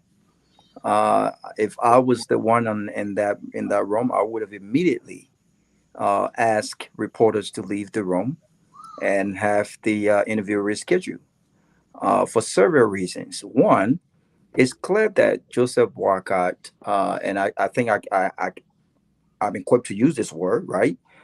This is not a medically acclaimed word. I think he looks very exhausted. He looked like he had a long day. He could have been on the campaign trail. He could have had multiple meetings, and it just did not look like he had enough electric lights in him to do a press conference, and he was pushed to do this, and this should not have happened. That's one. Two, if you know that the man is exhausted and he doesn't seem to know what's happening, why would you want to further embarrass him by briefing him while live recalling this going on? This is Liberia, and this is the reason why this will not be a major concern. But I'll tell you right now, in a civilized society where there are already questions relative to Joseph Boakar's health and questions surrounding whether or not, if elected president, he will be able to constitutionally carry out the duties as president of Liberia and the Liberian people's mandate. You would be very, very, very, very quick to avoid such a thing. That raises even more alarm. This is not right. And from a son perspective, Joseph Boakai would be my grandfather. This is a man who is almost 80 years old. And I'm not sure if you guys have watched. I'm not sure if it's Mitch McCall, the Republican leader. I mean, we've seen what's been happening lately, where he's been basically paused at press conferences. These things are normal when you reach that age, but this was a public relation messed up. And again, I'm not going to get involved into diagnosing the former vice president, but this is bad. This is bad. I would fire, if Joseph Barker was my father, I would fire whoever that person was. I would fire those in charge of scheduling these appointments, because clearly, when you schedule, like Keff said, and you can accuse Keff of whatever, but clearly he was briefed, and the fact that he was briefed and he knew what was happening, and suddenly he has no idea of what's going on, raises serious concerns about a man who already has health related issues. So the question boils down to this: should we be concerned about Joseph Boakar's health? And if I was voting for Joseph Boakar, I'm going to put aside my own personal interests here and ask, are there things that we need to know? Are there reassurances that we need to get this assurance that, you know what, Joseph Boakar he may have some health issues, but Joseph Boakar can perform the duties as president of Liberia if elected. And just looking at that video, I don't know if that's possible. Thank you. Okay. Okay. Let me see. Dr. Peabody, you can come in. Okay. Can you hear me? Can you hear me, Keff? Yeah. Look. Yeah. What I saw today, I saw a daddy, a papa that was really, really tired, was burned up, just didn't know what state of mind he was in. I think I saw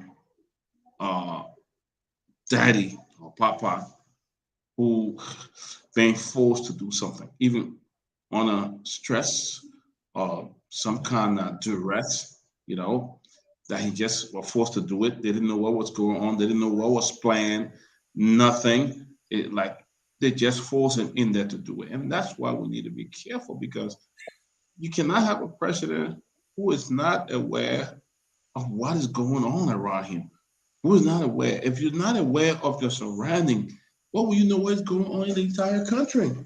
You just set up something, force the old man to come up there and do it. But he was not aware of anything. That's what I saw. Like, what is this? What is going on here? And that's how the VP appeared. He was totally and didn't know what was happening. Is that how you're going to run a country when you don't remember a simple interview that was planned, or did they not tell him that he was going to conduct an interview? You have to coach him and tell him, oh, this is why you need to say, what you need to do.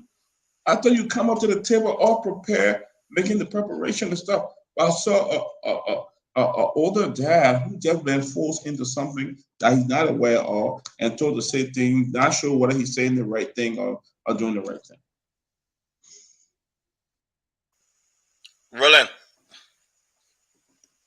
No, I think you should complete your rounds. Let Lofa go ahead. I want to come last. Oh, but Roland, the moderator, the man said Roland, my man. Yeah, okay. I want to, but what? I want to come last. Roland, just answer the question. No hard feelings. I can go. Go ahead, Jackie. I want to come last. I will definitely answer the question. I want to come. Go ahead, Jackie. Last, please. Look, let me say this. And I hope I put a video in the studio there. If they can show it, what you saw in that 5-minute video, yes, JMB, you got a 2-year-old baby. If you have a brand new baby, no, as a mother, let me put this first. One time I panicked when I was expecting my son, and the whole day he didn't move. I got scared. I ran to the emergency room. The doctor checked my son, and they told me, they said, do you not realize that even babies in the stomach, they get tired too? The baby is just tired. He's okay. They check his heartbeat, everything. So I said, but why he hasn't moved this evening or this afternoon? I forget what time frame of the day it was, but it was late in the afternoon. And the doctor said to me, and the doctor rubbed my shoulder and said, babies are human beings too. They get tired. So he probably just tired because earlier he played too much and he's resting. He's okay. So from the time you're in your mother's womb to the time you die, there are days where you are tired, you are exhausted. A 2-year-old baby can be exhausted, 3, 4, 5 years old. They're so exhausted, they just throw themselves on the floor. Wherever the exhaustion catch them, they knock out, they fall asleep. Fast forward to a 20-year-old, to a 30-year-old, 40-year-old, it does not matter. We all have days where we are tired. President, we are on the campaign trail is tired. Cummings is tired. JMB tired. Clarence Moneba, although he's the youngest, he is tired. Sarah Yanti, all of them have days where they are extremely exhausted. So it's late at night. So the fellow there, our Unity Party fellow there, it just so happened the media guy was so around, and yeah, and everything y'all said that they got him to do that interview, and you know what? That's one of the kind-heartedness of JMB. Despite the fact that he was tired, the idea that media was there. They didn't give him details at first, and that's the part you're missing, because that part, the journalists didn't have his camera on at the time. They just told him, we want you to do this. He sat down in a chair getting ready, but he did not realize exactly what the details of what was going on. So when the cameraman came in, that beginning, what you saw is what JMB now was trying to ask for clarity, because the clarity was not given to him before. No. But that video, if you listen to the 5 minutes of it, that video and JMB spoke regardless of what how he felt. He spoke with substance. He spoke with his heart. They asked him about the situation in Lofa. He said he went to visit the victims. He said he talked about peace. His peace message is what we should be talking about here. That thing that happened, that Keff just showing you to be political, it can happen to any one of us, from a baby in a mother's womb to the time a person is called unto the Lord. We have days where we can be tired. And that video clip, just going to repeat it again. Lofa, you're not giving details it's 2 minutes what gone. was going on until the cameraman came You in. were not His camera on. Yes, interrupting me. I'm trying to clarify. The part that you show, JMB was not giving details. They just told him, they say, hey, we need you to do something. When the cameraman, he put his camera on too early. And his camera, when he put it on now, JMB asked, oh, what are we doing? And but in as much as he was tired, that kind-hearted man, a man of peace, he decided to do that interview. And in there, if we play and want to be fair, it was a wonderful interview where he talked about peace, where he talked about the victims over there, and he said he visiting the family members. He said he even went to jail. He said the party people were harmed. And he even went to see all the victims, everybody, even some of them were transported to Bond County. But y'all don't want to talk about that. Y'all don't want to talk about his peace message. Y'all don't want to talk about how much he cares about this incident that happened in Lofa County and the people who got affected. Instead, your president, Keff, is out there making statements as though he forgot a heart exists in him, and he making this stuff political. Instead, President Weah should have called on Thomas Fala, the first person, to say, Thomas Fala, you the highest ranking man in Lofa County, got anything happen right to your house. No other person was there. That security, that policeman, go again with Thomas Fala factor. The shot in the air was used to be your private security. President Weah, instead of him being sensitive to what's going on and showing that he has a heart and said, look, I feel for these people. I'm going to make sure that I have an independent investigation so that even all the families can be taken care of. None of that he said on the trail, but he wanted to Jackie. and don't. No, Jackie, you've gone over 3 minutes. Jackie, you have preached a whole sermon here about Joe Parker. Let other people talk. For too long. But give me 30 more seconds. Jackie, you're going to rolling time. 30 more seconds, Lofa Julius, check your clock. When President Weah I have my time. 2 years ago and were killed. It's a same president who was not sensitive and said the lady was having an affair with her colleague. When the president did not say that. That's the president did not say that. The president did not say that. Let me finish. No, you're not. The president said that on your puppet. The president said that on his puppet.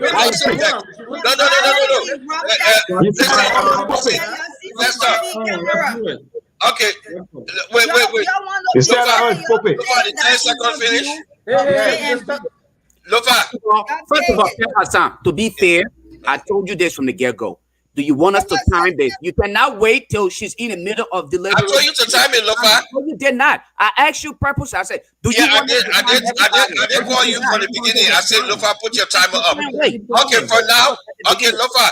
Okay, now from now on, everybody, because you know exactly. From now on, time. Okay, Lofa, for now on, time. Very insensitive to what happened. Jackie spoke for almost 8 minutes. But Jackie speaking for almost 8 minutes here. Okay, Jackie. Sylvester, we're not going to change our subject. Please. Let's stick to that subject. What Jackie just said, what I agree with, once a man, twice a child. She said JMB is a 2 years old. She compared him to a 2 years old. I do agree. Once a man, in life, once a man, twice a child. At this moment, as you get older in life, as you degenerate, you end up to be behaving like a child. So that's what I want to go next. But let me say this to you. Let me say this. Lofa Julius, please start the time 2 minutes on this subject for everybody. So I think going forward, so Jackie had 8 minutes, and going for everybody else 2 minutes. That's right. Let's do the 2 minutes. Okay. If you want extra 30 seconds, I will give it. So go ahead, Lofa. All right, I'm sorry, you went 10. Go ahead, Lofa. Oh, you changed it from 8 to 10. Which one? Lofa, go ahead. Lofa, go ahead. Leave Jackie. You start Jackie. I have a video for you to play. Okay. Yeah, go ahead, Lofa. This is what I want to start with, right? I want you to go ahead and project that video for me. There's a video in there I want you to project for me. All right. And in this video, can you go ahead and push it in there? Where's the video, Lofa? It's right. I just shared with you. Well, I can't ask for you to play the same video. Jackie, Jackie, you're not going to do this. Can't do this, man. Yeah. All right. In this video, and I want you to pay keen attention to what transpired here. You spoke of the George Lobo factor. Right. Social responsibility. What will you do about social responsibility? Tell us I will make sure the laws are implemented, the laws are followed.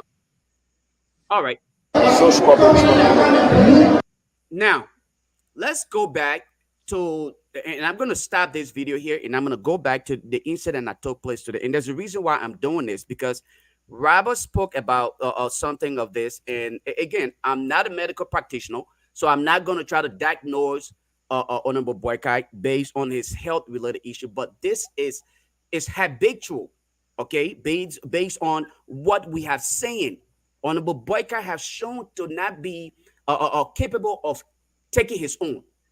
Okay. Now, in this video that I'm about to share with you, I want you guys to pay keen attention to this. Jackie tried to be dismissive of the fact that he was alerted. Honorable Boykai was told, okay, that this interview would have been conducted. It was about to start. His office staff or whoever introduced him. His office, watch. Keff Hassan, share that for me. Go ahead. Go ahead and project that. I said, Lofa, I wrote that down too for my next time. I wrote it down. Okay. In here, listen to what happened here. Jackie Clee. With the distinguished member of the Union Party, who will be speaking to the great people of Lofa County, the people of Foya, about the election and things. So thank you for coming, distinguished member of the press. It was introduced. Did you see that? Yeah. Okay. He was introduced, and he still sat there, not alert as to what was happening. If you just retrospect on the disrespect that was done to this elderly statesman by George Lobo. But again, when you look at the trend here, this is what you should expect from a unity party government. There will be an honorable boycott who will simply be, God forbid, the face of the presidency, while the likes of Jackie and Roland and George Lobo and the individual in this video are running the affairs of our country. God forbid. And I pray, if I don't even fast and pray, but I'm going to have to do this time. God forbid. You saw what happened in this video. The abuse of an elderly man is what is taking place right here. This is anywhere in the world. I think the individuals who are involved in this will probably be questioned. This is an abuse to an elderly person. Why? What has this man done to go through all of this? Where are the kids? Why? You can see that he was literally just there as though he even asking, appealing for help. Please help me out. Am I supposed to be the one talking here? Can you help? What am I supposed to say? What do you want me to say? Oh, okay. Am I supposed to be the one talking? Well, you are the one who was brought before the press. So he knew about this. This is not an issue of a baby getting tired. We told you all. These are part of the reasons why Madam Yombly Kanga Lawrence, Darius Deceptive DeLon, told us that Honorable Boycott would not be on the campaign trail because they knew exactly what it was. And you know, God being God, and on the side of Liberia, it's exposing all of these things for the right reason, because God don't want us to go back 200 years. He's looking for us to take the photo down now so we can bring everybody back. Well, we will bring everybody back, but here's the thing that I'm trying to highlight here. I know as much as the Unity Party partisans want to be deceptive and present this whole thing as though, oh yeah, it's normal. It's a normal thing that can happen to anybody. I agree. I get up in the morning and go to work. Sometimes I come home, I get tired and I go to sleep. But not when I'm notified that I'm supposed to have a meeting in the morning. Then I go to work and sit there and just behave as though I am not present. Okay? My manager or supervisor will be concerned. And me, as an employer, okay, to those who are asking for that position of the presidency, I'm concerned. Why would I want to hire Honorable Boykai who would not be upright? The presidency is not for joke. There are a lot of times you have to be up late.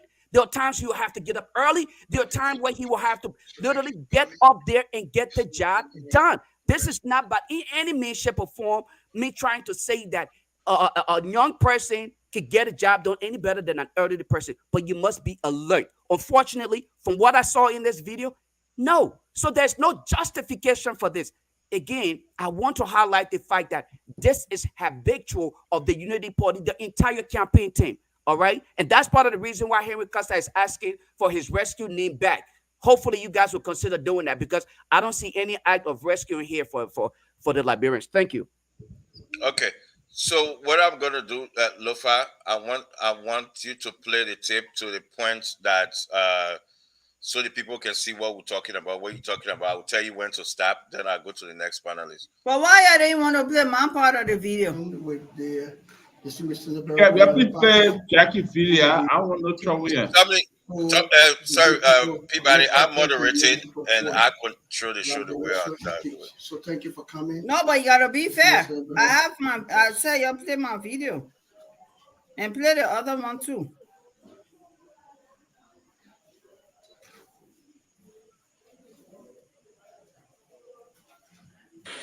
A minute, 30 seconds later. Welcome, Mr. Former Vice President. Thank you. And then he's about to ask, that mean? I'm not supposed to. Yeah. No, cut Jeremiah Cool.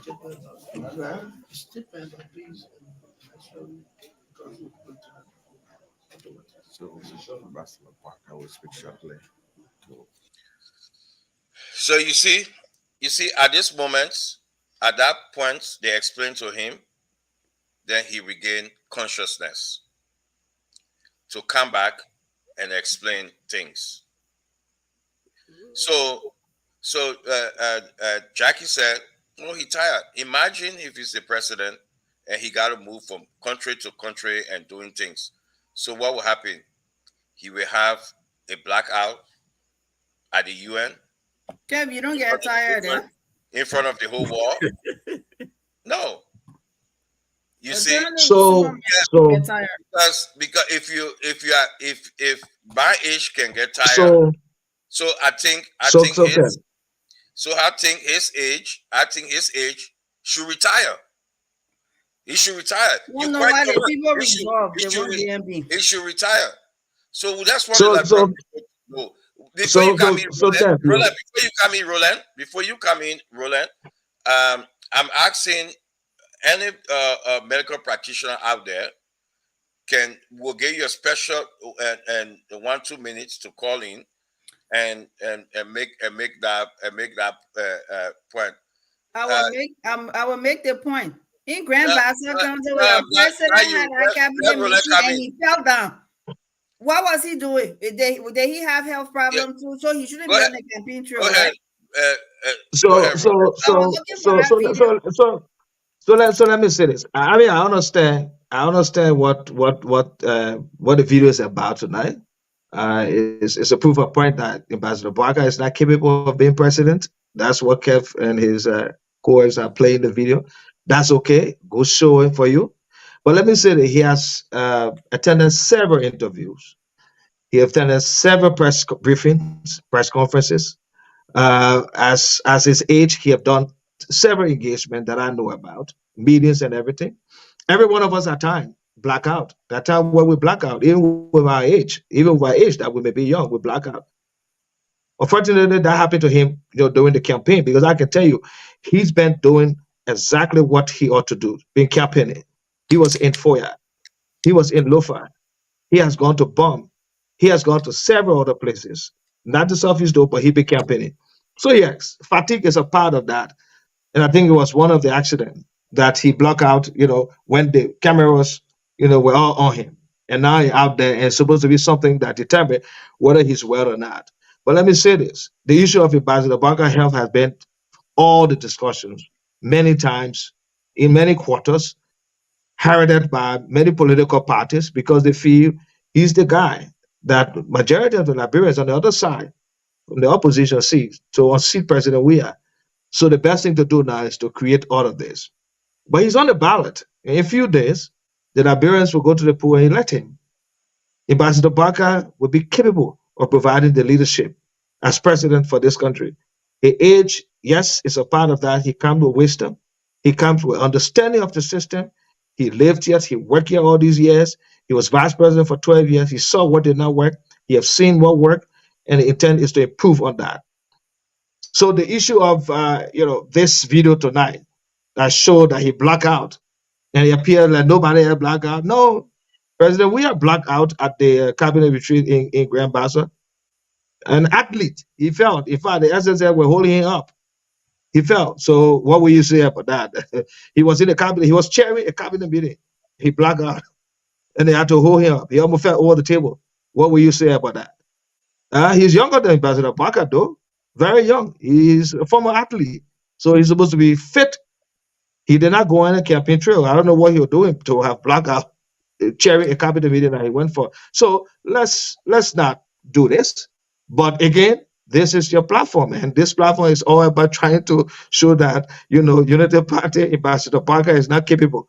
But the Liberian people out there, they know very well that Ambassador Barker is the person who's going to unseat President Weah. So you can play your video, you can analyze it whatever way you want to analyze it. He has done all his interviews several times. He was, interviewed with a BBC journalist the other day, and with several other interviews he's done. In fact, President Weah had a Dawes interview. He doesn't have it. When he travel and come by and the journalists speak to him, you had to hear him say anything substantial. He went to Israel and came by, and the journalist asked him, why did you go to Israel? The only thing he had to tell us, he went to know who Jesus was. So a president said that young, energetic is supposed to be somebody who will speak about why he went to Israel to represent the country as president. And one of the key reasons is to know who Jesus Christ is. So let's start that. Push your video, analyze it any way you want to analyze it. Next week Tuesday, the Liberian people will be voting. And we'll see whether Ambassador Parker, as sick as you may consider him to be, and name all the things you want to name about him, not being capable of that, the Liberian will determine that at the ballot box. That's all I can say about this. Now, let me say this. On this, I'm not going to comment on this again because my comment is that it's all. So if you want to use the rest of the show to continue analyzing it inside, outside, and whatever way you want to do it, so be it. I'm done. I don't think I need to comment on this again. So when you're done with this and we're moving to another topic, then we can proceed. Lami.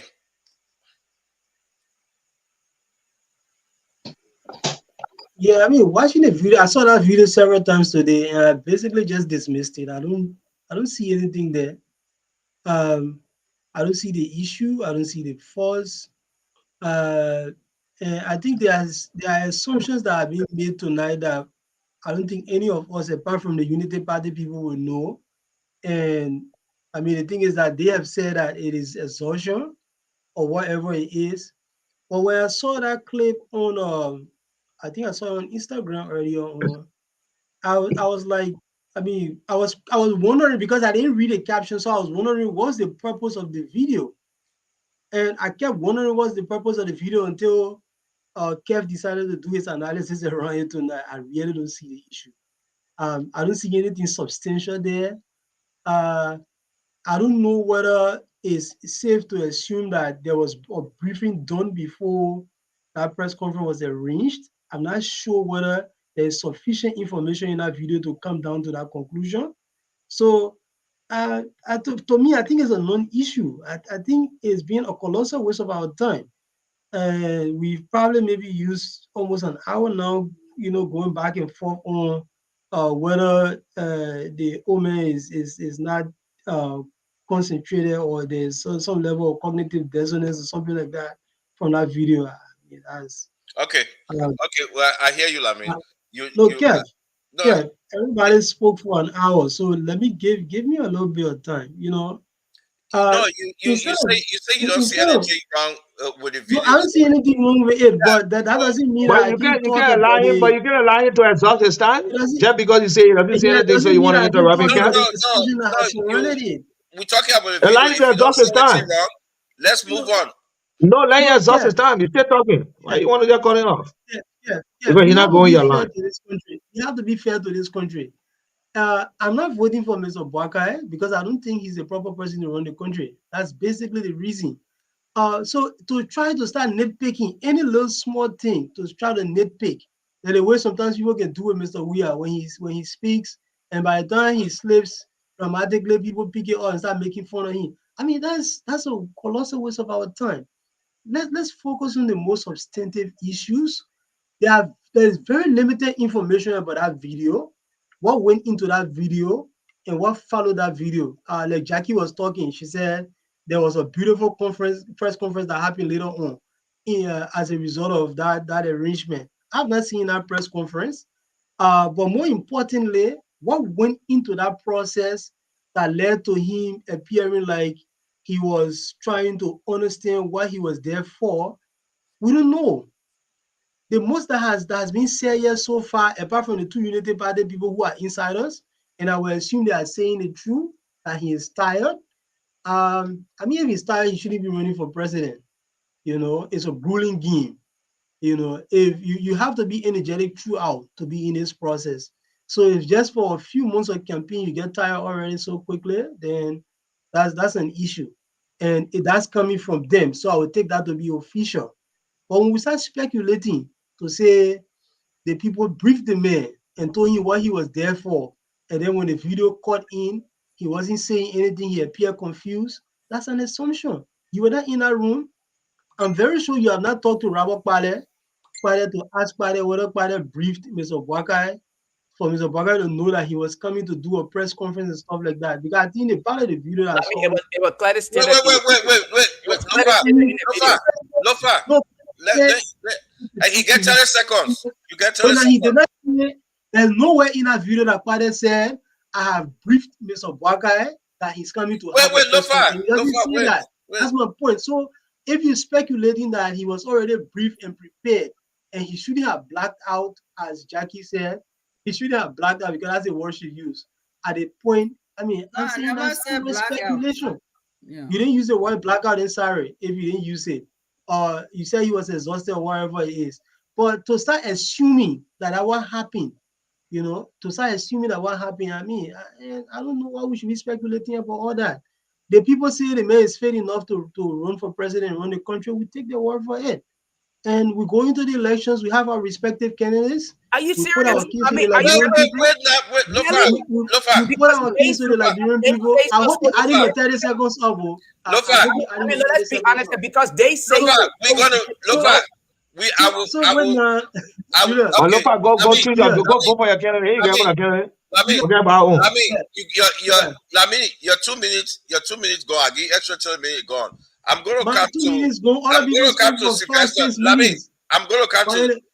Anyway, I'm saying something that you don't like, so maybe my 2 minutes will be quicker. Yeah, I'm gonna come to Sylvester, but let me say this to you. Okay.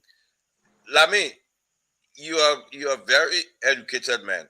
You telling the Liberian people tonight, they had a press conference, they had journalists, they introduced him. That you saying you don't know whether they brief him. I thought that is the protocol that they will tell him there is a press conference. For you to sit there. But I'm gonna play the video again. I'm gonna play the video again. And I want our people to determine whether he was briefed or not based on Robert Pilot and introduction. Let's play before Sylvester come in.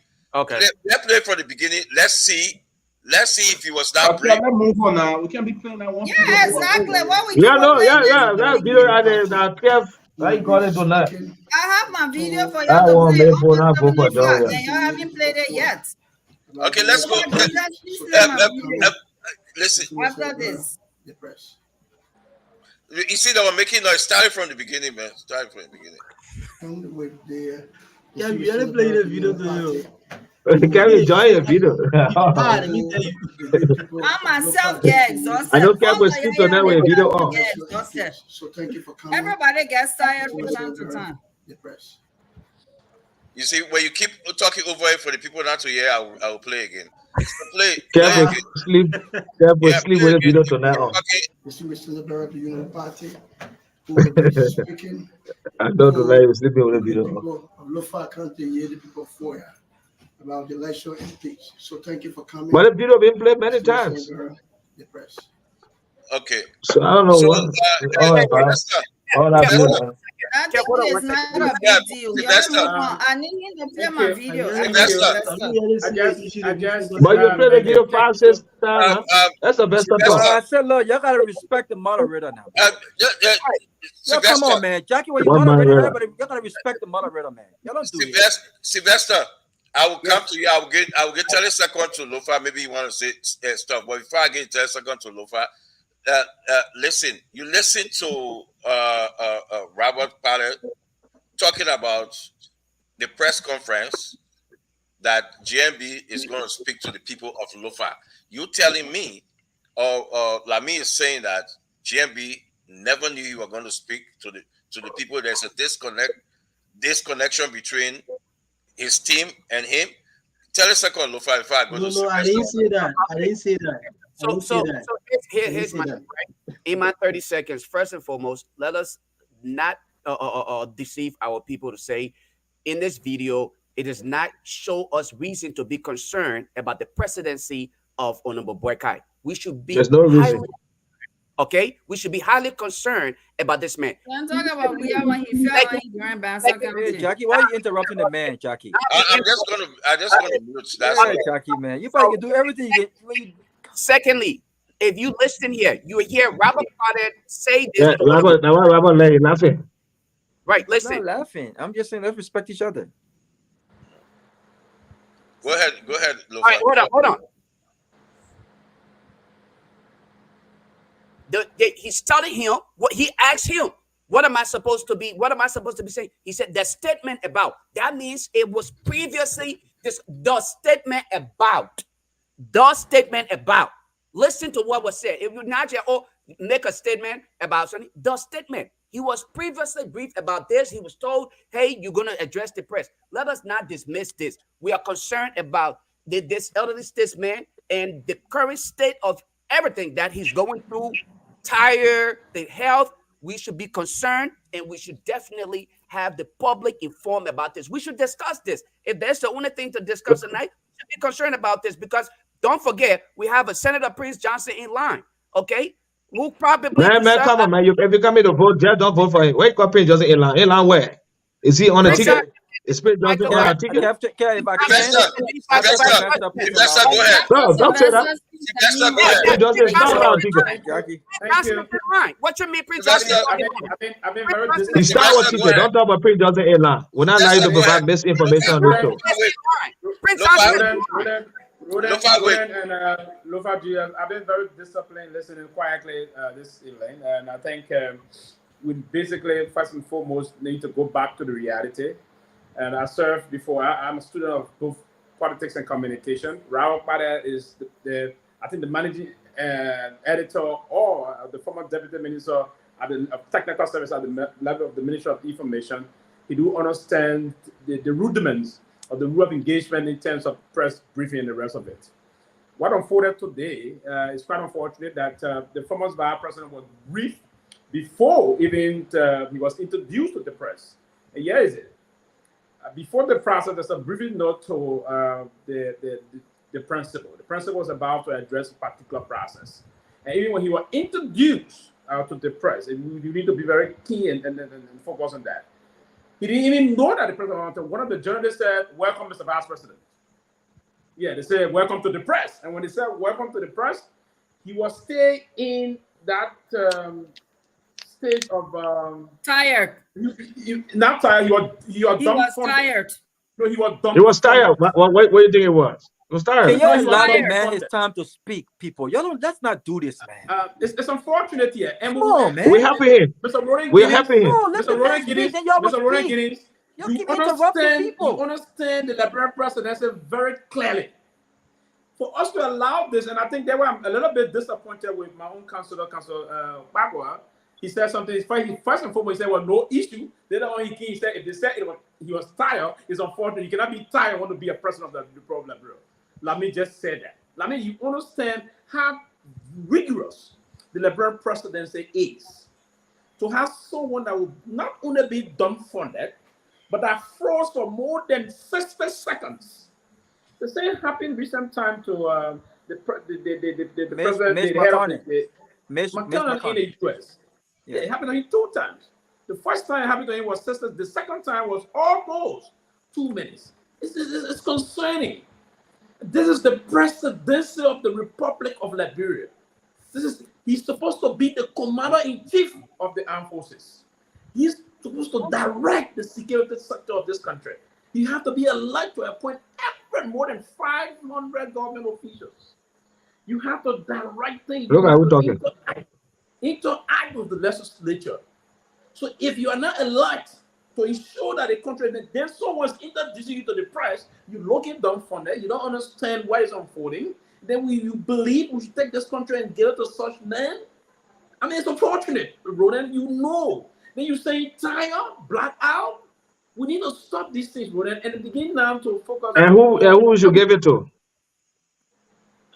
The man is already alive, very focused, already alive. And look at trouble. Look at you there. You got too much graphic. You always say, what the? He freezes every time. The never fall off every day. Can I address the simple press briefing? Jackie. What the? When last he briefed the press? Jackie. When last he spoke to the press? The president. When last he spoke to the press? I'm going to mute people. The president of the I don't Jackie, want to put people in the back. The way you behaving tonight, it really shocked me, man. For real, I ain't gonna lie to you.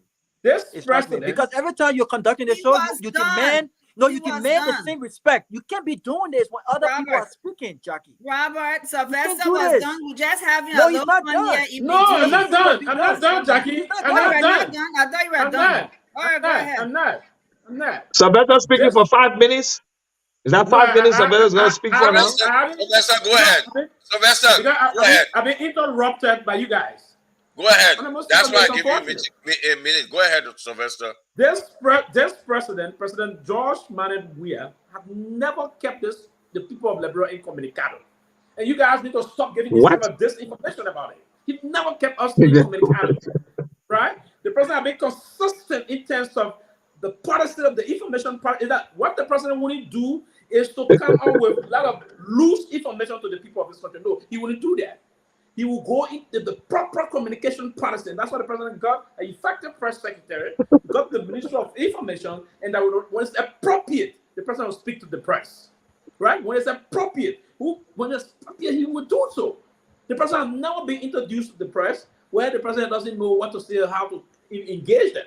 He's always like. That's why when he's moving along the press, there's this system that we have to move on in this country. So if we collectively want to come and sit and defend Mr. Bwaka, and you come and say he's tired, just going in just one county Lofa, and that's part of the reason why he's not even visiting the Southeast.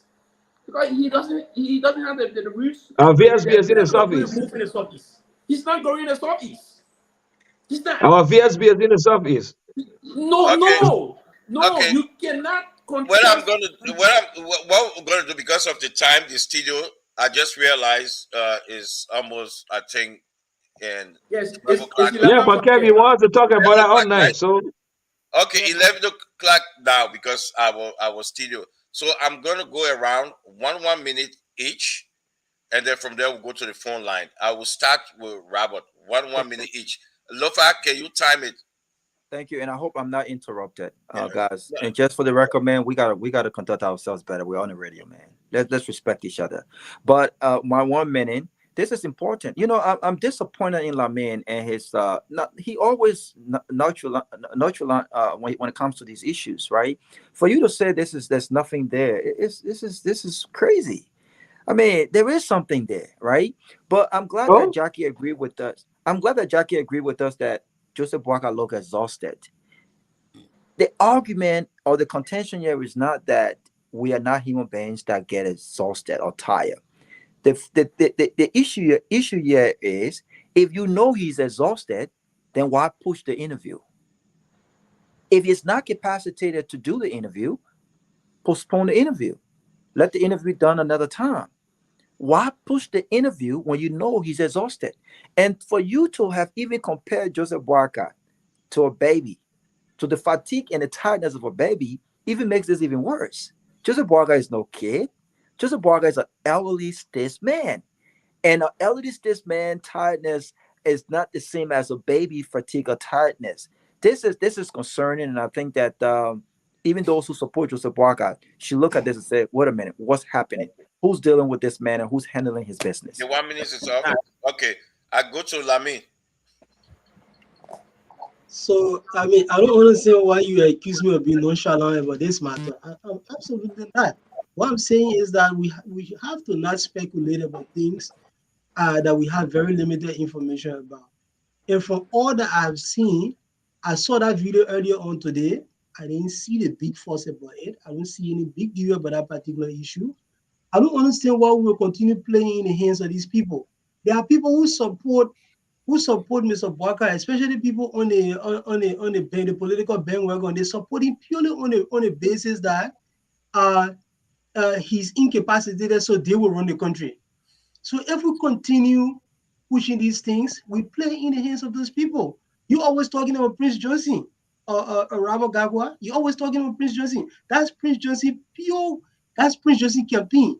His campaign is that he's supporting Mr. Bwaka because he will run the country. So if you continue validating that argument, you are helping people who supporting Prince Johnson to say, yes, you will go and vote for Mr. Bwaka because Prince Johnson is there because he's going to run the country. That's what you're doing.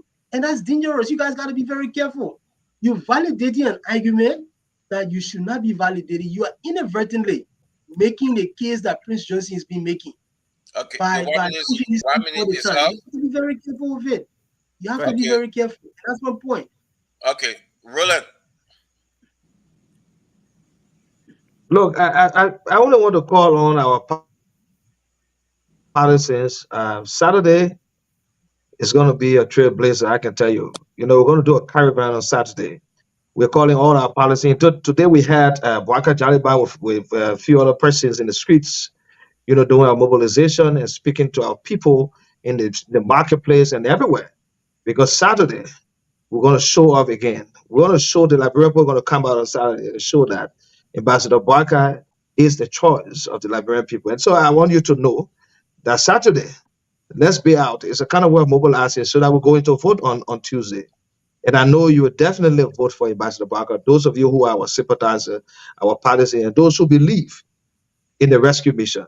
This country is in a mess. And our intent here is to rescue the country from the failed government that has been headed by President Weah. And the evidences are there that he has not provided the leadership required.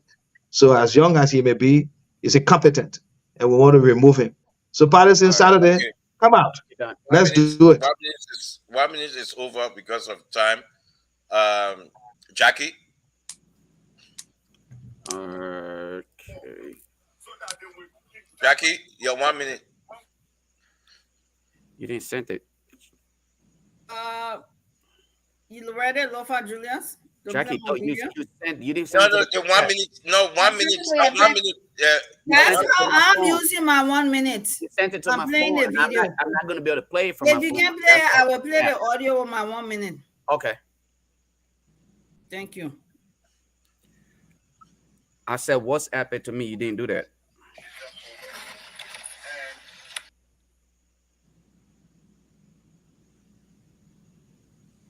Where is she?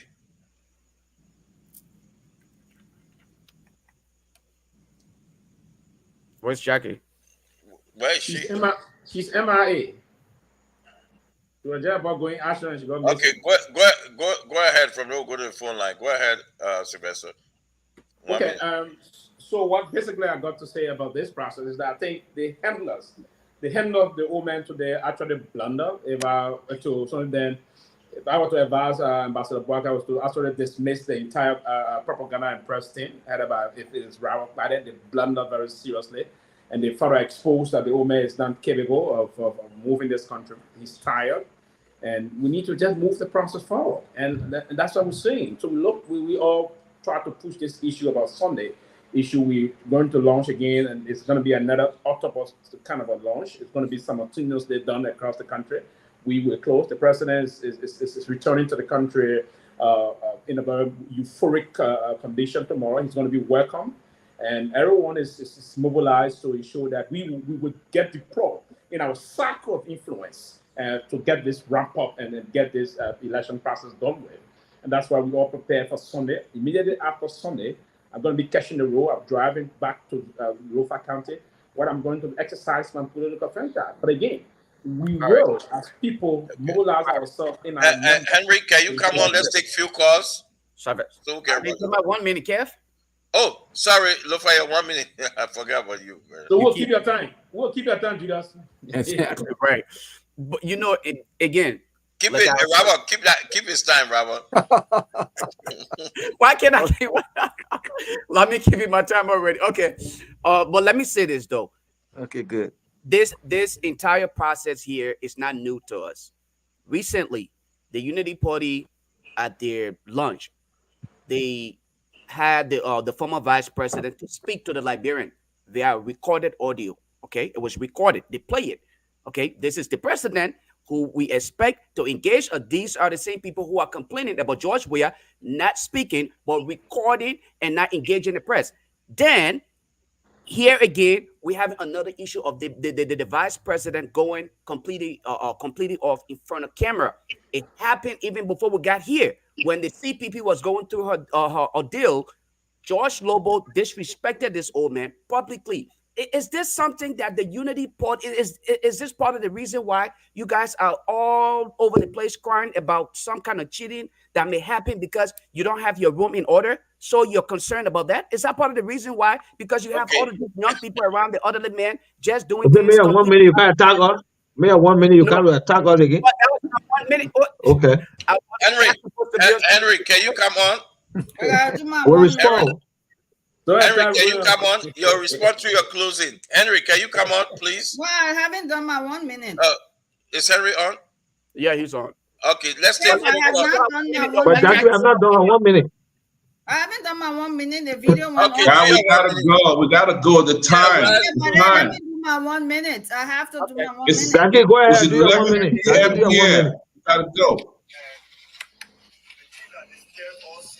So you want to play my video? We don't have a police commander that you can tell this man is denigrating government. We want him to have. We want to have him apprehended for saying or for insulting officials. You go there, they will tell you, say you cannot do that. You go up and down, it will not be done. And when you go to the court is not you. They will gather you. They will disgrace you. So the arms and ammunition that we want you to supply us with, we want a police commander that is... 1 minute? Okay. Jackie, No, it's not. Okay. Kev, don't do that. Don't do that. Look at you, let me see it. So when she gets there, she will get the white acting like you don't trust me. So that they will interpret the law. When we say propose, it's 1 minute. Okay. Okay, 1 minute. 1 minute. Henry, go ahead and Look take at the that. call. So that's the voice. But Jackie, That's the voice of one of Thomas Fala people. That's your This meeting. Jackie, your 1 minute finish. Go ahead, Henry. Jackie, we'll play again. We'll play the next day. Don't worry. Next week we'll play it. Don't worry. We'll play it on the show here. 701. I'll do that one. You can now place in your call.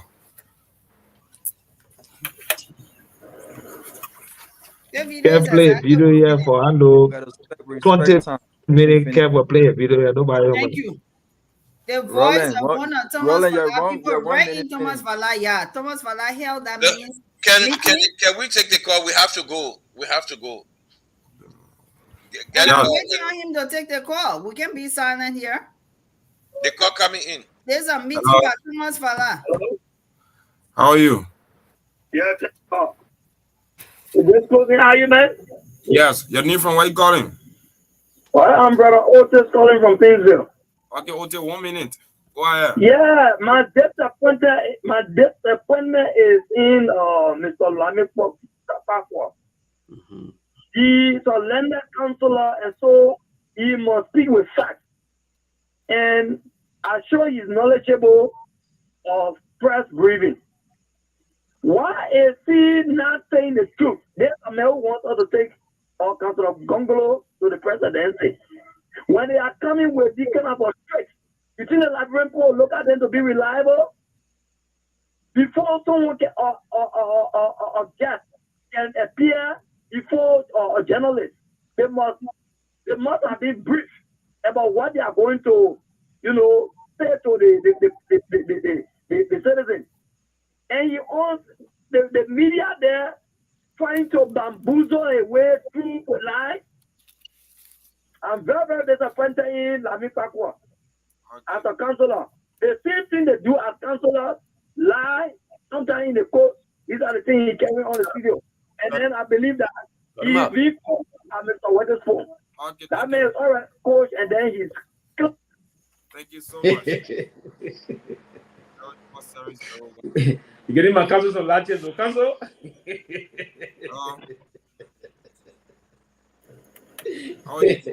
That's true. He using the large army. How are you?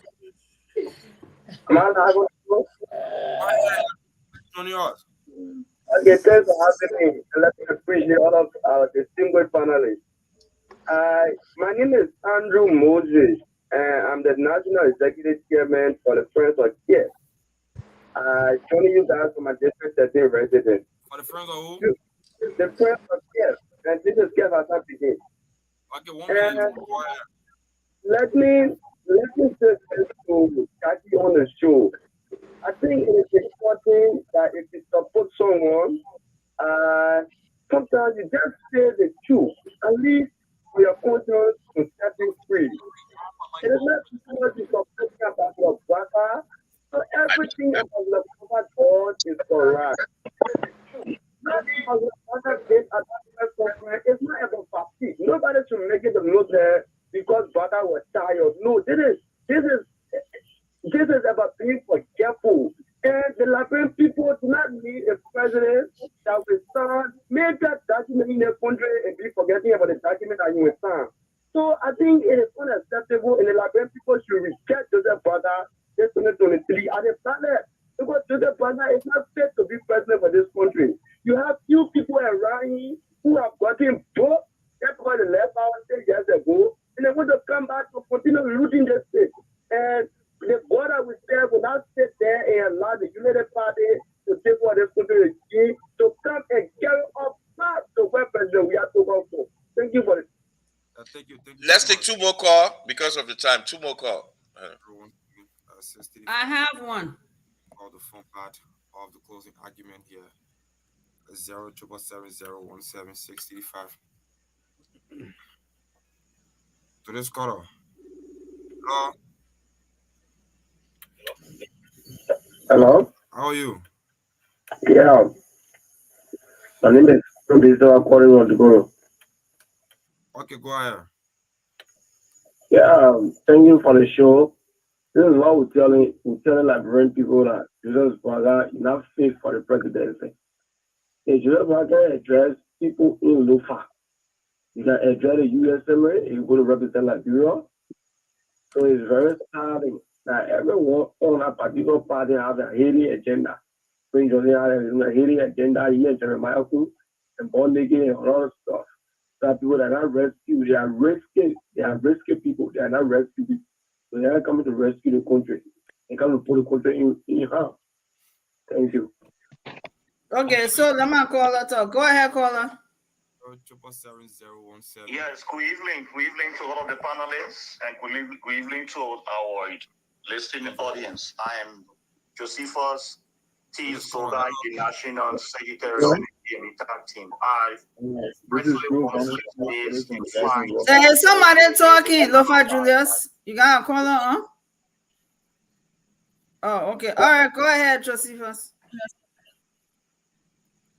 Yes, so like I was saying, many of these kind of lines against the character of Ambassador Boykai is not really yielding any fruit. It just continue to make Ambassador Boykai more popular with the people of Liberia because these kind of speculations and lines started since 2017 with this health issue of Ambassador Boykai, and this movement keep getting stronger day by day. Liberians have resolved in their majority to entrust Ambassador Boykai with their votes. So many of the oppositions, or our fellow oppositions, or even those in the ruling establishment, think that by coming up with these many lines about the health of Ambassador Boykai will make the people to believe in them. Liberians across the 15 political subdivisions of this country have categorically resolved, and it was demonstrated on the 17th with the gargantuan numbers that came out and made the kind of impoverished lives Liberians are living. They are destitute. Our security sector is poor. The kind of extrajudiciary killings, all of these economic woes that engulf us. People think Liberians believe that Joseph Newman Boykai is the best choice at this moment. So no amount of political chicanery and all lines about Ambassador Boykai not being fit to even attend to a press conference will make us to believe that we do not want someone that will be lifting iron. The executive mansion is not a gym that you will go to be taking up about 95 pounds. It requires wisdom. It requires It's over 1 minute, man. Can we? And it is that leadership that Ambassador Boykai brings to bear, for which really, Jackie, you gonna allow him to keep going? Exactly. All right. Wait. No. Okay, Josephus, 10 more seconds. You're not interrupt the caller, man. No, man. Every You're caller not interrupt the caller, man. Robert and Luca. Roland. But you're interrupting him.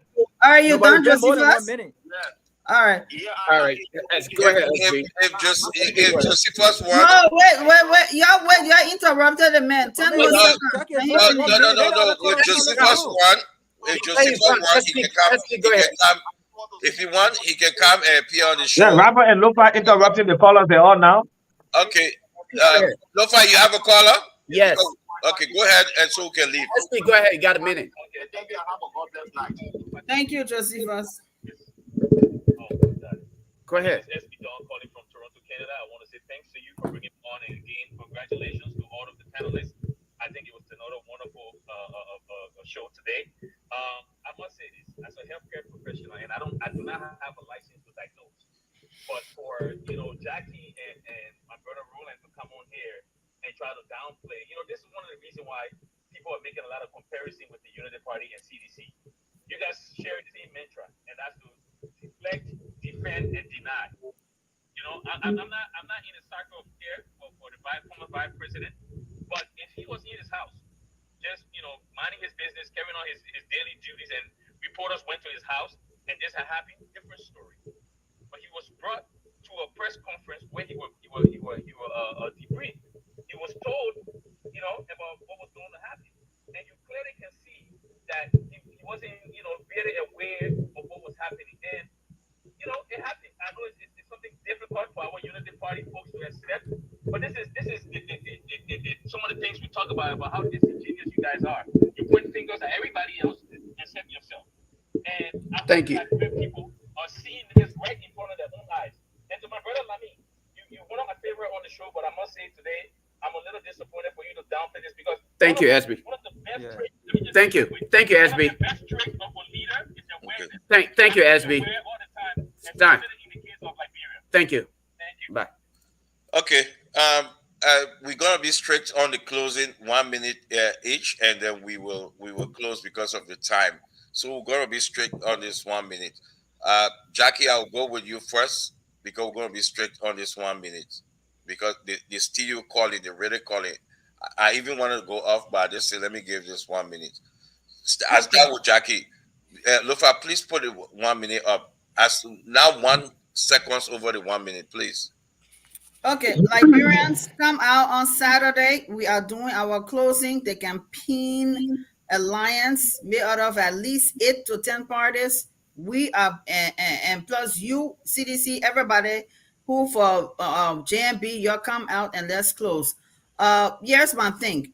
I played a video, an audio to a video with people from Thomas Fala in his yard in Foya district.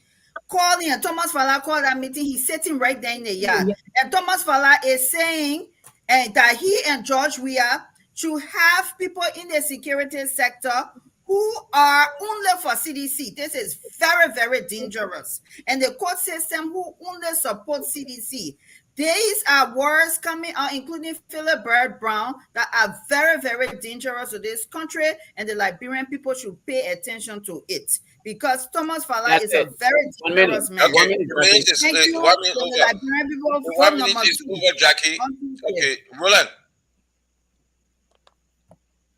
No, don't do that. Go somewhere else. After Jackie, Roland, somebody else. My man, I choose who I want to. Let's finish the show, my man. Otherwise, we're losing 1 minute to Roland. No, you can't come to Jackie. Come to me. Choose somebody else. It's not in no particular order, Roland. That is not correct order. Roland. No, Kev. Roland. No, Kev. It's not in no particular order. I'm not ready, Kev. Let me go. No, but the moderator runs the show. No, we can't. The people who run the show, Jackie. Listen. I will end up. I will end. The man moderating the show. No, he gets I will end. No, if we don't do that, then no, let me go. Let me go there. Yeah, Kev. That's okay. You can choose whatever way you want to end. So let me close. Well, normally they flow the guest panelists. Jackie, let a man call. When your time comes, will respect your own call. Let's do it like that. Let me close. Let me close. You will lose the freedom of speech. When somebody requests to go last, it's their right to do. No. Freedom of speech is not. That's not freedom of speech. No, if you no, it's okay. If you want me to close, it's okay. If you don't want me to close again, that's okay. I don't have to say anything, I can leave the show. I don't have to say anything else. If you think because I say moving on to one, so you want to shut me down, then it's okay. Okay, I surrender the closing. You surrounded closing? Good. Okay, Lami. No, that's what I'm saying. But I said, let me close now. Then you said no, I forfeit. Oh, no, close now. I asked to push me further. You said no. So I said, let me close now. Then you said I forfeit. Okay, close no, now. let me close. Close. So let me say this. Let me say this. I think it was a good show. Though dominantly all we had here was about the video. I showed there's much more we could have spoken about, but that's okay. Let me say this to our partisans. Saturday, please come out. Saturday, let's come out. I think what we're going to do on Saturday is going to be a pre-victory march. Let's go out there and show to the Liberian people that you're ready to elect Ambassador Barker on Tuesday. There's not much we can say. Ambassador Barker has made his sacrifice. He's stand up for this country. He has served this country. He's been here. He knows the country. He knows the culture. He knows the people. And he's ready to provide leadership. For those of us who believe in him, we believe in him because we know he's honest, very good integrity, and love his country. Think Liberia, love Liberia, build Liberia. We see you on Saturday. Let's make history. Thank you for having me tonight. Okay. Robert. Thank you so much. Look, speculations lies stronger. The videos shows otherwise. And to my good friend Lamin, I respect you, but I think it's more dangerous for us to ignore statements that are coming from Prince Johnson and others as it relates to being a de facto leaders if Joseph Boakai is elected based on these health concerns. I think it's more dangerous because I'm not the one saying it. They are the ones saying it, and I believe them because I think that there are ulterior motives here, right? But again, Joseph Boakai has been displayed by people who handles his public relations in ways that raises questions about his health.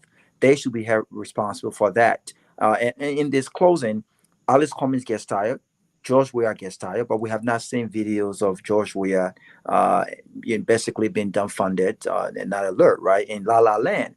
We have not seen that because those people handling them are responsible. They understand when to put them out in front of the cameras and when not to. And I'm sure that the Unity Party folks will use the same technique. But look, great show, and I look forward to the next show. I still got a few more seconds. You got a few more seconds. I'm not saying it's over the 1 minute. It's right there. It's still up. If you trust no, 1 minute 17, 18 seconds now. So okay, yeah, it's gone. Okay, I'm done. Sorry. It's gone.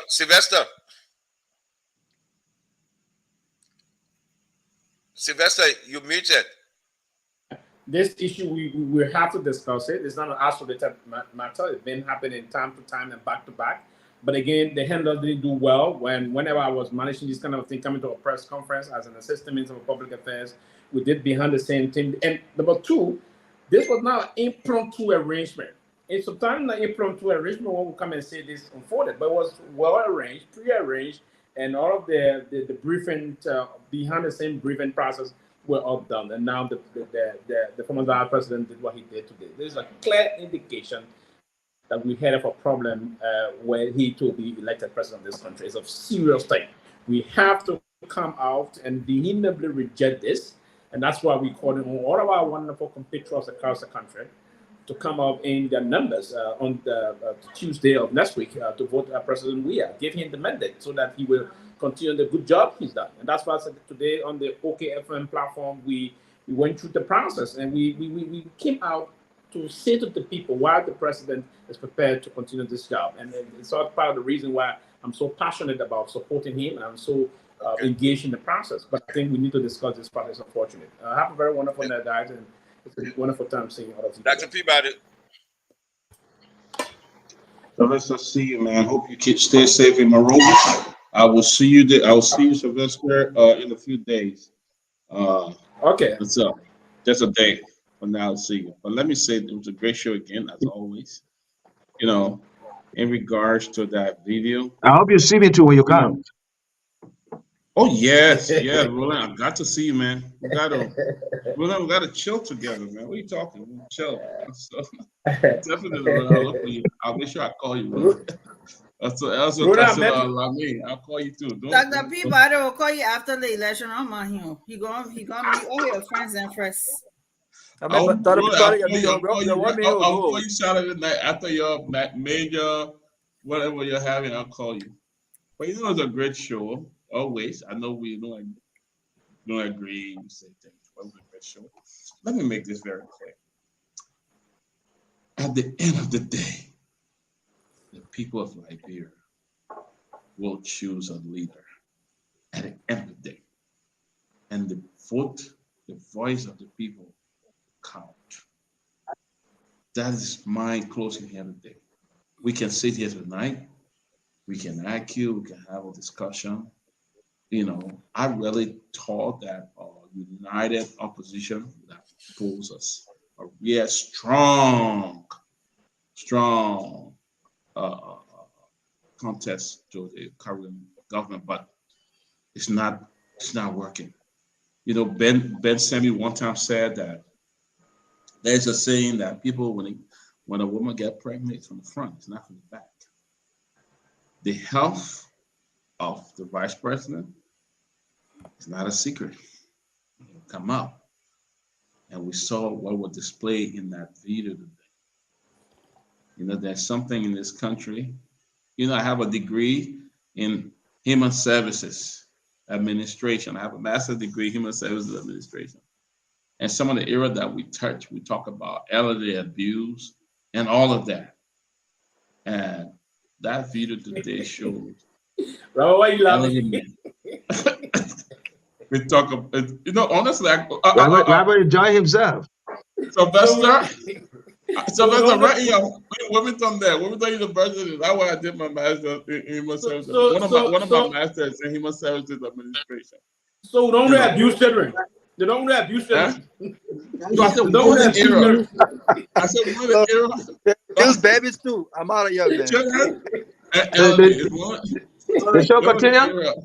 No, but the show continues? 3 minutes already. Do my closing? Yeah. Our guys are ready to go now. Yeah, but you go out for 3 minutes. I gotta go. I think one of the areas. I like that. Services era is the elderly abuse. Is that tantamount to elderly abuse? And we are taking keen note of that. And I also, as a mandated reporter, if they do that, even in Liberia, I will report it from Liberia and file that report as well. So other than that, it was a great show. Good to see you, Jackie. Roland, the first person I'll call you. I hit Maria did tomorrow. I'll call you the first person. You got a number before you say you were going? Please tell me, Jackie. You see, I put you on the spot. He got some vested number, everybody. You know what number I want? I want a Luscious and Roland number. I want to call them. Okay, guys. Great show. I was saying number. Yeah, please. Read the newspaper coming out. Me to do my closing too? Oh, sorry. Do your 1 minute. Sorry, I didn't know, Lami. Do your 1 minute. So I think it was a good discussion. And Lami, were you going to court to sue them for elderly abuse? I mean, let me finish. The studio want to go. The studio want to go. Who would be the elder I will be suing for? Let me elect that the studio want to go. Who would be the elder? Okay, so I mean, basically, let me talk to the hundreds of thousands of Liberian people out there that are unattached to political parties, because I think this election is in their hands. I think they are going to be the ones that will decide who become president on Tuesday next week. If we want to maintain a peaceful country, the people out there, those hundreds of thousands of people who are unattached, they should be considering voting for Councillor Gonglo, who's number 6 on the ballot. He's a mayor of integrity. He's one of the few people who've been in government, tested, and come out extremely clean. You can find nobody out there that can say negative things about them. He has a 10-point anti-corruption and economic development plan to move this country forward. He's going to have zero tolerance for corruption. If people think that they can have a field day when it comes to running the state? Is that going to be on our Gonglo arrangement? So let's continue conscientizing our people to ensure that this country moves forward and that on Tuesday, we go out there, we are peaceful, and we do the right thing. Thank you very much and have a very good night. Thank you, guys. Please read the front page Africa. You will see it there. It state that neck. What? Let me actually read what the front page Africa is saying about neck. So the Unity Party out there, uh, they are the only people out there causing noise. They're saying that NEC did not violate any laws. So it's on the front page Africa. You can see it, and we know that the only people are making noise because they sense that defeat. They know that they're preparing to go to the Supreme Court, but that's the right channel you want to use. Tell your people not to get on the streets because you have seen your defeat. You can go to the Supreme Court. That's your right to do so. So thank you, guys. Tomorrow, same time, same place. Vote number 2 on See you guys. the 10th. Bye. All right. Thank you, guys.